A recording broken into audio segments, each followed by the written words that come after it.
A. ನಾನು ದೈಹಿಕ ಶಿಕ್ಷಕಿಯಾಗಿ ಶ್ರೀಮತಿ ಸಿದ್ದಮ್ಮ ಗ್ರಾಮೀಣ ಪ್ರೌಢಶಾಲೆ ಪಲ್ಲಗಟ್ಟೆ ಇಲ್ಲಿ ಕೆಲಸವನ್ನು ನಿರ್ವಹಿಸ್ತಾ ಇದ್ದೀನಿ. ನಾನು ಇವತ್ತು 8ನೇ ತರಗತಿ ಎಂದು ವಿಷಯ ದೈಹಿಕ ಶಿಕ್ಷಣ.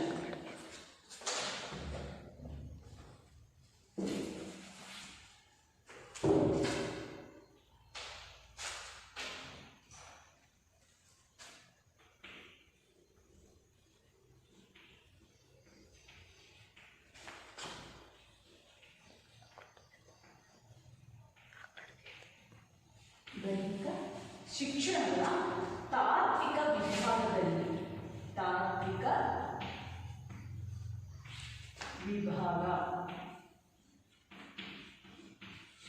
ತಾತ್ವಿಕ ವಿಭಾಗದಲ್ಲಿ ಬರುವಂತಹ ಪ್ರಥಮ ಚಿಕಿತ್ಸೆಯ ಬಗ್ಗೆ ನಾವು ಇವತ್ತು ತಿಳಿತಾ ಹೋಗ್ತೀವಿ.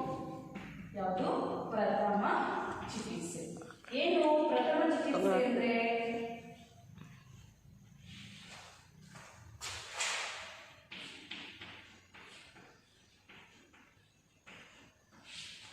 ಏನು ಪ್ರಥಮ ಚಿಕಿತ್ಸೆ ಅಂದರೆ ಏನು ಅನ್ನೋದ್ರ ಬಗ್ಗೆ ನಾವು ಇವತ್ತು ತಿಳಿತಾ ಹೋಗ್ತೀವಿ. ಈ ಪ್ರಥಮ ಚಿಕಿತ್ಸೆ ಎಂಬ ಪಾಠದಲ್ಲಿ ಯಾವ ಅಂಶಗಳು ಬರ್ತವೆ ಅಂತ ಹೇಳಿದ್ರೆ,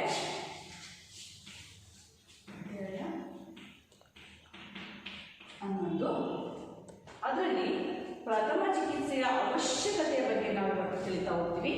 ನಂತರ ವಿವಿಧ ರೀತಿಯ ಪ್ರಥಮ ಚಿಕಿತ್ಸೆಯನ್ನ ಯಾವ ರೀತಿಯಾಗಿ ಮಾಡಬೇಕು, ಪ್ರಥಮ ಚಿಕಿತ್ಸೆ ನಮ್ಗೆ ಯಾಕೆ ಅವಶ್ಯಕ, ಏನು ಯಾಕೆ ಈ ಪ್ರಥಮ ಚಿಕಿತ್ಸೆನ, ಏನು ಫೀಲ್ಡಲ್ಲಿ ಆಟ ಆಡ್ತಾ ಇರ್ತಾರೆ, ಜಾರ್ ಬೀಳ್ತೀರಿ, ಗಾಯ ಆಗುತ್ತೆ, ಹಾಗಂತೇಳಿ ಹಾಗೆ ಬಿಟ್ಕೊಂಡು ಆಸ್ಪತ್ರೆಗೆ ಕರ್ಕೊಂಡು ಹೋಗಲ್ಲ. ಆ ರಕ್ತವನ್ನು ಅಥವಾ ಗಾಯಕ್ಕೆ ಮಣ್ಣಂತಿರುತ್ತೆ ಅದನ್ನು ಸ್ವಚ್ಛ ಮಾಡಿಬಿಟ್ಟು ನಂತರ ಅದನ್ನು ಆಸ್ಪತ್ರೆಗೆ ಅಥವಾ ನಮ್ಮದೇ ಇರುವಂತಹ ಔಷಧಿಯನ್ನು ಅಥವಾ ಒಂದು ಸ್ವಚ್ಛತೆ ಮಾಡಿಕೊಂಡ್ಬಿಟ್ಟು ಅವರನ್ನು ನಂತರ ಆಸ್ಪತ್ರೆಗೆ ಕರ್ಕೊಂಡು ಹೋಗ್ತೀವಿ. ಈ ಥರದ ಪ್ರಥಮ ಚಿಕಿತ್ಸೆ ನಮ್ಗೆ ಯಾಕೆ ಅವಶ್ಯಕತೆ ಅನ್ನೋದ್ರ ಬಗ್ಗೆ ನೋಡ್ತೀವಿ. ವಿವಿಧ ರೀತಿಯ ಪ್ರಥಮ ಚಿಕಿತ್ಸೆಯನ್ನು ಮಾಡುವ ಕ್ರಮ ಹೇಗೆ ಅನ್ನೋದ್ರ ಬಗ್ಗೆ ನಾವು ಇವತ್ತು ತಿಳಿತಾ ಹೋಗ್ತೀವಿ. ಅದರಲ್ಲಿ ಪ್ರಥಮ ಚಿಕಿತ್ಸೆಯ ಅವಶ್ಯಕತೆ ಏನು? ಪ್ರಥಮ ಚಿಕಿತ್ಸೆಯ ಅವಶ್ಯಕತೆ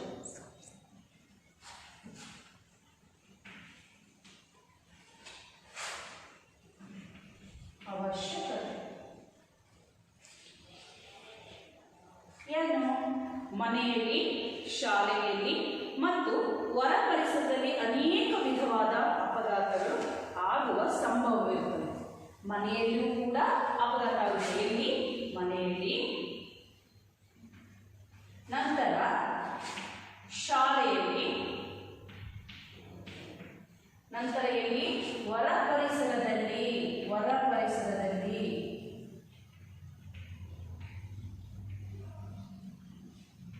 ಈ 3 ಪರಿಸರದಲ್ಲಿ ನಮಗೆ ಅಪಘಾತಗಳು ಆಗ್ತವೆ. ಅದರಲ್ಲಿ ಮೊದಲು ಮನೆಯಲ್ಲಿ ಯಾವ ರೀತಿಯ ಅಪಘಾತಗಳು ಸಂಭವಿಸ್ತವೆ ಅನ್ನೋದ್ರ ಬಗ್ಗೆ ನಾವು ನೋಡೋದಾದ್ರೆ, ಮನೆಯಲ್ಲಿ ಏನು ಮಾಡ್ತಾ ಇರ್ತಾರೆ, ಯಾವುದೋ ಅಡುಗೆ ಮಾಡ್ತಾ ಇರ್ತಾರೆ. ಅಡುಗೆ ಮಾಡಬೇಕು ಅಂದರೆ ಏನು ಬೇಕು, ತಿನ್ನಬೇಕು ಅಂದರೆ ಸಾಂಬಾರು ಅಥವಾ ಏನಾದರೂ ಮಾಡ್ತಾ ಇರ್ತಾರೆ. ಆಗ ತರಕಾರಿಗಳನ್ನ ಹೆಚ್ಚುವಾಗ ಅಚಾನಕ್ಕಾಗಿ ಕೈಗೆ ಚಾಕು ಬೀಳುತ್ತೆ. ಹುಡುಗನಲ್ಲಿ ಏಳಿಗೆ ಮೇಲೆ ಹೆಚ್ಚಬೇಕಾದ್ರೆ ಕೈಗೆ ಯಾವುದು ಎತ್ಕೊಂಡ್ಬಿಟ್ಟು ರಕ್ತ ಹೊರ ಬರ್ತಾ ಇರುತ್ತೆ. ಆಗ ನಾವೇನು ಮಾಡ್ತೀವಿ, ಬೇಗ ಅದನ್ನು ಬಿಗಿಯಾಗಿ ಇದ್ದು ಅದಕ್ಕೆ ಏನು ಟ್ರೀಟ್ಮೆಂಟ್, ಬಟ್ಟೆಯನ್ನು ಸುತ್ತೋದ್ರ ಮೂಲಕ ಆ ರಕ್ತಸ್ರಾವವನ್ನು ತಡಿತೀವಿ. ಅಡುಗೆ ಮಾಡಬೇಕಾಯ್ತು, ಪಾತ್ರೆಗಳನ್ನು ಹಿಡ್ಕೋಬೇಕಾದ್ರೆ ಬಟ್ಟೆ ಅಥವಾ ಇಕ್ಕಳಗಳಲ್ಲಿ ನಾವು ಪಾತ್ರೆಗಳನ್ನ, ಬಿಸಿಯಾದ ಪಾತ್ರೆಗಳನ್ನ ಇಟ್ಕೊಳ್ತೀವಿ. ಆಗ ಏನಾಗುತ್ತೆ, ಹಿಡಿದುಕೊಳ್ಳುವಂತಹ ಮೆಥಡಲ್ಲಿ ನಾವು ಸ್ವಲ್ಪ ಏರುಪೇರು ಮಾಡಿದ್ವಿ ಅಂದರೆ ಆ ಪಾತ್ರೆ ನಮ್ಮ ಕೈಗೆ ಸುಡುತ್ತೆ. ಈ ರೀತಿಯಾಗಿಯೂ ಕೂಡ ಕೈ ಸುಡುವ ಚಾನ್ಸಸ್ ಇರುತ್ತೆ. ನಂತರ ಒಲೆಗಳಲ್ಲಿ ಅಡುಗೆನ ಮಾಡ್ತಾರೆ, ನೀರುಗಳನ್ನು ಕಾಯಿಸ್ಕೊಳ್ತಾರೆ. ನೀರನ್ನು ಕಾಯಿಸಬೇಕಂದ್ರೆ ಒಲೆಗಳನ್ನ ಉಡಚ್ಚಬೇಕು, ಬೆಂಕಿ ಹಾಕಿ ನೀರನ್ನು ಕಾಯಿಸಬೇಕಾಗುತ್ತೆ. ಆ ನೀರನ್ನು ಕಾಯಿಸುವಾಗ ಕಟ್ಟಿಗೆಗಳನ್ನು ಇಡುವಾಗ ಅಥವಾ ಬೆಂಕಿಗಳನ್ನು ಇಡುವಾಗ ಆ ಕೆಂಡ ನಮ್ಮ ಕೈ ಕಾಲುಗಳನ್ನು ಸುಡುವಂತಹ ಚಾನ್ಸಸ್ ಇರುತ್ತೆ ಮನೆಯಲ್ಲಿ. ನಂತರ ಈ ಹೊರಗಡೆ ಏನೋ ಕೆಲಸವನ್ನು ಮಾಡ್ತಾ ಇರ್ತಾರೆ, ಕಲ್ಲುಗಳನ್ನು ಎತ್ತಾಕ್ತಾ ಇರ್ತಾರೆ, ಏನೋ ಮಾಡಬೇಕಾದ್ರೆ ಯಾವುದೋ ಒಂದು ಸಾಮಾನು ಮೇಲಿಂದ ಬಿದ್ದಾಗ, ಕಾಲಿನ ಮೇಲೆ ಬಿದ್ದಾಗ ಏನಾಗುತ್ತೆ, ರಕ್ತಸ್ರಾವ ಆಗುತ್ತೆ. ಈ ರೀತಿಯಾದಂತಹ ಅಪಘಾತಗಳು ಮನೆಯಲ್ಲಿ ಸಂಭವಿಸಿದಾಗ, ಯಾವುದೇ ಕೆಲಸ ಮಾಡುವಾಗ ಯಾವುದಾದ್ರೂ ಒಂದು ಕೆಲಸವನ್ನು ಮಾಡುವಾಗ ಸಂಭವಿಸುವಂತಹ ಅಪಘಾತಗಳು ಮನೆಯಲ್ಲಿ ಆಗ್ತವೆ. ಮನೆಯಲ್ಲಿ ಏನಾದರೂ ಇದ್ದರೆ ತರಕಾರಿಗಳನ್ನು ಹೆಚ್ಚುವಾಗ ಆಗುವಂತಹ ಅಪಘಾತಗಳು, ಒಲೆ ಮೇಲೆ ಅಥವಾ ಗ್ಯಾಸಿನ ಮೇಲೆ ಮಾಡುವಂತಹ ಅಪಘಾತಗಳು, ನಂತರ ಹೊರಗಡೆ ಯಾವುದಾದ್ರೂ ಕೆಲಸ ಮಾಡ್ತಾ ಇರ್ತೀವಿ ಮನೆಯಲ್ಲಿ ಮೇಲಿನ ಸಾಮಾನುಗಳು ಬಿದ್ದಾಗ ಈಟುಗಳನ್ನು ನೀರನ್ನ ಇಟ್ಬಿಟ್ಟು ಈಟನ್ನ ಕಾಯಿಸ್ತಾ ಇರ್ತಾರೆ. ಮುಟ್ಬೇಡಿ ಅಂತ ಹೇಳ್ತೀವಿ, ಹೋಗಿ ಅದನ್ನೇ ಮುಟ್ತವೆ ಮಕ್ಕಳಾಗಲಿ ದೊಡ್ಡವರಾಗಲಿ. ಆಗ ಅದರಿಂದ ಸುಟ್ಟಾಗ ಅದು ಕೂಡ ಒಂದು ಅಪಘಾತ, ಕೈ ಕಾಲು ಸುತ್ತವೆ, ಅದನ್ನು ಕೂಡ ಅಪಘಾತ ಅಂತೇಳಿ ಕರಿತೀವಿ. ನಂತರ ತರಕಾರಿಗಳನ್ನು ಹೆಚ್ಚುವಾಗ ಕೈ ಕೊಯ್ಯುತ್ತೆ, ಅದು ಒಂದು ಅಪಘಾತ. ಕಲ್ಲು ಬಿದ್ದು ರಕ್ತ ಅದು ಕೂಡ ಒಂದು ಅಪಘಾತ. ನಂತರ ಮನೆಯಲ್ಲಿ ಯಾವ ಯಾವ ರೀತಿಯಲ್ಲಿ ಅಪಘಾತಗಳು ಆಗ್ತವೆ ಅಂತ ಹೇಳಿದ್ರೆ, ಯಾವುದಾದ್ರು ವಸ್ತುಗಳು ಅಥವಾ ಸೈಕಲನ್ನು ತೊಳೆಯುವಾಗ ಕಾಕಿ ಇರುತ್ತೆ, ಚಿಲಕಗಳನ್ನು ಹಾಕುವಾಗ ಕಿಟಕಿ ಹತ್ರ ಕೈ ಇಟ್ಟಾಗ ಬಾಗಿಲನ್ನ ಹಾಕಬೇಕಾದ್ರೆ ಏನಾಗುತ್ತೆ, ಕೈ ಇರುಕಿ ರಕ್ತಸ್ರಾವ ಆಗುತ್ತೆ. ಈ ರೀತಿಯಾಗಿ ಇನ್ನು ಬೇರೆ ಬೇರೆ ರೀತಿಯಲ್ಲಿ ಮನೆಯಲ್ಲಿ ಅಪಘಾತಗಳು ಆಗ್ತವೆ. ನಂತರ ಶಾಲೆಯಲ್ಲಿ ಯಾವ ರೀತಿ ಅಪಘಾತ ಆಗ್ತವೆ? ಶಾಲೆಯಲ್ಲಿ ಯಾವ ರೀತಿಯಲ್ಲಿ ಅಪಘಾತ ಆಗ್ತವೆ? ಮನೆಯಿಂದ ಬಿಟ್ಟಾದ್ಮೇಲೆ ಮಕ್ಕಳು ಎಲ್ಲಿ ಬರ್ತಾರೆ? ಶಾಲೆಗೆ ಬರ್ತಾರೆ. ಶಾಲೆಯಲ್ಲಿಯೂ ಕೂಡ ಒಂದು ತರನಾದ ಅಪಘಾತಗಳು ಆಗ್ತವೆ. ಯಾವ ರೀತಿಯಾಗಿ? ಓಡಿ ಬರ್ತಿರ್ತಾರೆ ಎಲ್ಲ ಫ್ರೆಂಡ್ಸು, ಏನು ಎಡವಿ ಬೀಳುವಂತಹ ಚಾನ್ಸಸ್ ಇರುತ್ತೆ, ಅವರು ಮಂಡಿ ಹೊರ್ಕೊಳ್ಳೋದು, ಕೈ ಕಾಲು ಕೆತ್ತೋದು, ಈ ರೀತಿ ಅಪಘಾತಗಳಾಗ್ತವೆ. ಆಟ ಆಡಿಸ್ತಾ ಇರ್ತೀವಿ, ಅವಾಗಲೂ ಕೂಡ ಅಚಾನಕ್ಕಾಗಿ ಜಾರಿ ಬಿದ್ದಾಗ ಕೈ ಕಾಲುಗಳು ಕೆತ್ತಿ ಅಥವಾ ಕಾಲುಗಳು ಮುಟ್ಕೊಂಡು ಹೋಗುವಂತಹ ಸಂಭವ ಇರುತ್ತೆ. ನಾವು ಆಟಗಳನ್ನ ಆಡಿಸುವಾಗ ರನ್ನಿಂಗ್ ಇವೆಂಟ್ ಇರುತ್ತೆ, ಜಂಪಿಂಗ್ ಇವೆಂಟ್ ಇರುತ್ತೆ, ಗ್ರೂಪ್ ಗೇಮ್ಸ್ ಇರುತ್ತೆ. ಆ ಸಮಯದಲ್ಲಿ ಏನಾಗ್ತದೆ? ಅಪಘಾತಗಳು ಸಂಭವಿಸ್ತವೆ. ಏನಾದರೂ ಒಂದು ಕ್ಲಾಸಿಂದ ಡೆಸ್ಕ್ಗಳನ್ನು ಎತ್ತಿರ್ತಾ ಇರ್ತಾರೆ, ಕಾಲ ಮೇಲೆ ಇಟ್ಕೊಂಡ್ಬಿಡ್ತಾರೆ. ಕೂರ್ಬೇಕಾದ್ರೂ ಕೂಡ ಅಷ್ಟೇ ನೀಟಾಗಿ ಕೂರೋದಿಲ್ಲ, ಡೆಸ್ಕನ್ನು ಕಾಲ ಮೇಲೆ ಬಿಟ್ಕೊಡ್ತಾರೆ ಅಥವಾ ಕೈ ಮೇಲೆ ಬಿಟ್ಕೊಂಡು ಅಪಘಾತಕ್ಕೆ ಈಡಾಗ್ತಾರೆ. ನಂತರ ಏನಾದರೂ ಕೆಲಸಗಳನ್ನು ಮಾಡಿಸುವಾಗ, ಯಾವುದಾದ್ರೂ ಪರಿಸರವನ್ನು ಸ್ವಚ್ಛ ಮಾಡಬೇಕು, ಕಸಗಳನ್ನು ಗುಡಿಸಬೇಕು, ಗಿಡಗಳನ್ನು ಕೊಯ್ಸಬೇಕು ಅಂದಾಗ ಏನು ಮಾಡ್ತಾರೆ? ಅಪಘಾತಗಳು ಸಂಭವಿಸ್ತವೆ. ಕೈಗಳನ್ನು ಕೊಯ್ಕೊಳ್ಳೋದು ಅಥವಾ ಸಲಿಗೆಗಳಿಂದ ಸ್ವಚ್ಛ ಮಾಡಬೇಕಾದ್ರೆ ಪರಿಸರವನ್ನು, ಆ ಸಮಯದಲ್ಲಿ ಕಾಲುಗಳ ಮೇಲೆ ಬೇರೆ ಬೇರೆ ರೀತಿಯಾಗಿ ಶಾಲೆಗಳಲ್ಲಿಯೂ ಕೂಡ ಅಪಘಾತಗಳು ಸಂಭವಿಸ್ತವೆ. ನಂತರ ಹೊರ ಪರಿಸರದಲ್ಲಿ ಅಂದರೆ ಏನು? ಮನೆ ಆಯಿತು, ಮನೆ ಬಿಟ್ಟಾದ್ಮೇಲೆ ಮಕ್ಕಳು ಏನು ಮಾಡ್ತಾರೆ? ಶಾಲೆಗೆ ಬರ್ತಾರೆ. ಶಾಲೆ ಆದಮೇಲೆ ಏನಾಯಿತು? ಪೇರೆಂಟ್ಸ್ ಆಗಿರ್ಬೋದು ಅಥವಾ ನಾವೇ ಶಾಲೆ ಮುಗಿತ್ತು, ಸಾಟರ್ಡೆ ಶಾಲೆ ಮುಗಿತು, ಆಫೆ ಮುಗಿದಾದ್ಮೇಲೆ ಏನು ಮಾಡ್ತಾರೆ? ಸುಮ್ಮನಿರೋದಿಲ್ಲ ಮಕ್ಕಳು, ಹೊರಗಡೆ ಸ್ನೇಹಿತರ ಜೊತೆ ಸುತ್ತಾಡಕ್ಕೆ ಹೋಗ್ತಾರೆ. ಸುತ್ತಾಡಕ್ಕೆ ಹೋದಾಗ ಯಾವುದೋ ಒಂದು ಗಾಡಿ ಅಥವಾ ಎಲ್ಲೋ ಹೋಗ್ಬೇಕಾದ್ರೆ ಗಾಡಿನೇ ಬಂದು ನಮಗೆ ರೋಡಲ್ಲಿ ಹೋಗ್ತಾ ಇರ್ತೀವಿ, ಯಾವುದೋ ಒಂದು ವಾಹನ ಬಂದು ನಮಗೆ ಡಿಕ್ಕಿ ಹೊಡೆಯುತ್ತೆ, ಅಥವಾ ನಾವೇ ಗಾಡಿಯಲ್ಲಿ ಹೋಗ್ತಾ ಇರ್ತೀವಿ, ಗಾಡಿ ಓಡಿಸೋಕೆ ಬರ್ತಿರಲ್ಲ, ಮಿಸ್ ಆಗಿ ಗಾಡಿ ಕೊಂಡಿ ಹೊಡ್ಕೊಂಡು ನಾವು ಬಿದ್ದುಬಿಡ್ತೀವಿ. ಅಥವಾ ಏನು ಬೇರೆ ಬೇರೆ ಕೆಲಸಗಳನ್ನ ಒಳಗಡೆ ಕೆಲಸ ಮಾಡ್ತಾ ಇರ್ತಾರೆ, ಯಾವುದೋ ಒಂದು ಕೊಯ್ಯೋ ಕೆಲಸ ಇರುತ್ತೆ, ತುಳಿಸೋ ಕೆಲಸ ಇರುತ್ತೆ, ಟ್ರ್ಯಾಕ್ಟರ್ ಹೊಡೆಯೋ ಕೆಲಸ ಇರುತ್ತೆ. ಈ ಥರ ಏನಾದರೂ ಕೆಲಸಗಳನ್ನ ಒಳಗಡೆ ಬೇಸಾಯ ಮಾಡ್ತಾ ಇರ್ತಾರೆ. ಆ ಸಮಯದಲ್ಲಿ ಏನಾದರೂ ಅಪಘಾತಗಳಾಗ್ಬೋದು.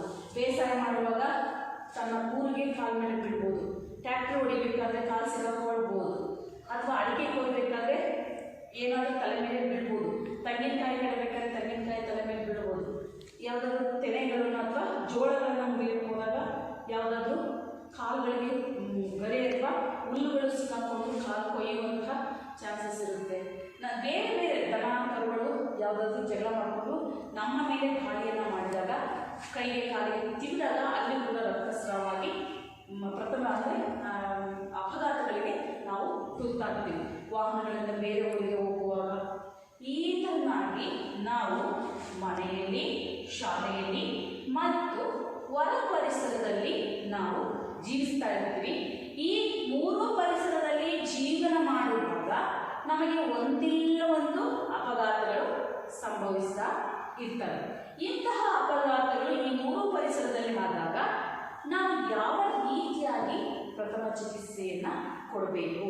ನಾವು ಪೂರ್ತಿಯಾಗಿ ಪ್ರಥಮ ಚಿಕಿತ್ಸೆಯನ್ನು ಕೊಡೋದಿಲ್ಲ, ಅವರಿಗೆ ತಾತ್ಕಾಲಿಕವಾಗಿ ಜೀವವನ್ನು ಉಳಿಸುವಂತಹ ಏನು ಕೆಲಸವನ್ನು ಆಯಾ ಸಮಯಕ್ಕೆ ಸರಿಯಾಗಿ ಜೀವ ಉಳಿಸುವಂತಹ ಕೆಲಸವನ್ನು ಮಾತ್ರ ನಾವು ಮಾಡ್ತೀವಿ. ಅದನ್ನೇ ನಾವು ಪ್ರಥಮ ಚಿಕಿತ್ಸೆ ಅಂತ ಕರಿತೀವಿ. ಈ ಮೂರು ಪರಿಸರದಲ್ಲಿ ಅಪಘಾತಗಳು ಆಗ್ತವೆ.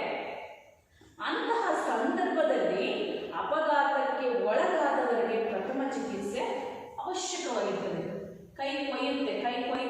ಆಗಿ ಇಟ್ಕೊಂಡಿರಲ್ಲ ನಾವು, ಏನು ಮಾಡ್ತೀವಿ ಅದಕ್ಕೆ ಅದನ್ನು ಕ್ಲೀನ್ ಮಾಡಿಬಿಟ್ಟು ಬಟ್ಟೆಯನ್ನು ಸುತ್ತಿ ನಂತರ ವೈದ್ಯರ ಬಳಿ ಹೋಗ್ತೀವಿ. ವೈದ್ಯರು ನೋಡಿಬಿಟ್ಟು ಅದಕ್ಕೆ ಬ್ಯಾಂಡೇಜ್ ಮಾಡಬೇಕು ಅಥವಾ ಓಪನ್ ಆಗಿ ಬಿಟ್ಟರೆ ಅದು ಬೇಗ ವಾಸಿ ಆಗುತ್ತೋ ಅಂತ ನೋಡಿಬಿಟ್ಟು ಅದಕ್ಕೆ ಇಂಜೆಕ್ಷನ್ನು, ಟ್ಯಾಬ್ಲೆಟು. ಈ ಮೂರೂ ಪರಿಸರದಲ್ಲಿ ನಮಗೆ ಅಪಘಾತಗಳು ಆದಾಗ ಅವರಿಗೆ ಏನು ಮಾಡಬೇಕು, ಫಸ್ಟ್ ನಾವು ಟ್ರೀಟ್ಮೆಂಟನ್ನು ಕೊಡ್ತೀವಿ. ಆ ಗಾಯಗಳಿಗೆ ಬಟ್ಟೆಯನ್ನು ಸುತ್ತೀವಿ, ಅಥವಾ ಕಾಲುಗಳು ಬೆಟ್ಟಗಳು ಹೊಡ್ಕೊಂಡು ಹೋಗಿರ್ತವೆ ಅದಕ್ಕೂ ಕೂಡ ಬಟ್ಟೆಯನ್ನು ಸುತ್ತೀವಿ. ನಂತರ ಕೈ ಕಾಲುಗಳು ಅಥವಾ ದೊಡ್ಡ ಗಾತ್ರದ ಗಾಯಗಳಾದಾಗ ಅವರನ್ನು ಬೇಗನೆ ವೈದ್ಯರ ಬಳಿ ಕರ್ಕೊಂಡು ಹೋಗಿ ಅವರಿಗೆ ಚಿಕಿತ್ಸೆಯನ್ನು ಕೊಡಿಸ್ತೀವಿ. ನಂತರ ಚಿಕಿತ್ಸೆಯಿಂದ ನಾವು ಕೊಡುವಂತಹ ಇಂತಹ ಚಿಕಿತ್ಸೆಯಿಂದ ಅಪಘಾತದ ತೀವ್ರತೆಯನ್ನು ಕಡಿಮೆ ಮಾಡಬಹುದು. ಜಾಸ್ತಿ ಪ್ರಮಾಣದಲ್ಲಿ ಹೋಗುವಂತಹ ರಕ್ತ ಇರುತ್ತಲ್ಲ, ಒಂದು ವೇಳೆ ಯಾವುದೋ ಒಂದು ಕಾಲು ಹೊಡ್ಕೊಳ್ಳೋರುತ್ತೆ, ಕೈ ಕೊಯ್ದಿರುತ್ತೆ, ರಕ್ತ ಚೆನ್ನಾಗಿ ಸುರಿತಾ ಇರುತ್ತೆ. ಆ ರಕ್ತ ಹೊರ ಹೋಗೋದನ್ನ ಕಡಿಮೆ ಮಾಡಬಹುದೇ ಹೊರತು ಪೂರ್ತಿಯಾಗಿ ಕಡಿಮೆ ಮಾಡುವಂತಹ ಸಾಮರ್ಥ್ಯ ನಮ್ಮಲ್ಲಿ ಇರೋದಿಲ್ಲ. ಅದನ್ನು ನಾವು ಏನಂತ ಕರಿತೀವಿ, ಪ್ರಥಮ ಚಿಕಿತ್ಸೆಯಿಂದ ಅಪಘಾತದ ತೀವ್ರತೆಯನ್ನು ಕಡಿಮೆ ಮಾಡಬಹುದು. ಅಂತಹ ಸಂದರ್ಭಗಳಲ್ಲಿ ಪ್ರಥಮ ಚಿಕಿತ್ಸೆ ನೀಡುವ ಹಾಗೂ ಮುಂಜಾಗ್ರತಾ ಕ್ರಮಗಳನ್ನು ತೆಗೆದುಕೊಳ್ಳುವ ಬಗ್ಗೆ ನಾವು ಇವತ್ತು ತಿಳಿದುಕೊಳ್ಬೇಕು. ಏನು ಯಾವ ಯಾವ ಕ್ರಮಗಳನ್ನು, ನಾವು ಏನೇ ಆಗಲಿ ಯಾರಿಗೇ ಆಗಲಿ, ರೋಡಲ್ಲಿ ಹೋಗ್ತಾ ಇರ್ತೀವಿ, ಆಕ್ಸಿಡೆಂಟ್ ಆಗುತ್ತೆ, ಮನೇಲಿ ಇರ್ತೀವಿ, ಕೈ ಕೊಯ್ಯುತ್ತೆ, ಅಥವಾ ಆಟ ಆಡ್ತಾ ಇರ್ತಾರೆ ಫೀಲ್ಡಲ್ಲಿ ಯಾವುದೋ ಒಂದು ಕಾಲು ಕೆತ್ತೋದು ಅಥವಾ ಬಿದ್ದು ಕಾಲು ಉಳ್ಕೋದು, ಈ ಥರದ ಅಪಘಾತಗಳು ಆಗ್ತವೆ. ಅಂತಹ ಸಂದರ್ಭದಲ್ಲಿ ನಾವು ಯಾವ ರೀತಿಯಾಗಿ ಪ್ರಥಮ ಚಿಕಿತ್ಸೆ ನೀಡಬೇಕು, ನಂತರ ಚಿಕಿತ್ಸೆಯನ್ನು ನೀಡುವಾಗ ಹಾಗೆ ಕೈ ಮುಳುಕಿದ ತಕ್ಷಣ ಹೋಗಿ ನಾವು ತಿಕ್ಕಿ ಈ ಥರ ತಿರುವುದಲ್ಲ, ಅದನ್ನು ಬಹಳ ಸೂಕ್ಷ್ಮತೆಯಿಂದ ನಾವು ಅಂತಹ ಪ್ರಥಮ ಚಿಕಿತ್ಸೆ ಅಂತಹವರಿಗೆ ಪ್ರಥಮ ಚಿಕಿತ್ಸೆಯನ್ನು ನೀಡಬೇಕಾಗುತ್ತದೆ. ಅಂತಹ ಮುಂಜಾಗ್ರತಾ ಕ್ರಮಗಳನ್ನು ಕೂಡ ನಾವು ಇವತ್ತು ತಿಳ್ಕೊಳ್ಬೇಕು. ಅದರಲ್ಲಿ ಫಸ್ಟು ಸುಟ್ಟ ಗಾಯಗಳಿಗೆ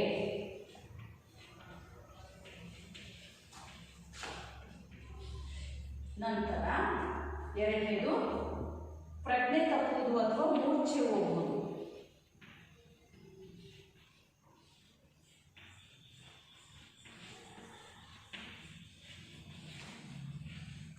ಅಥವಾ ಮೂರ್ಛೆ ಹೋಗುವುದು.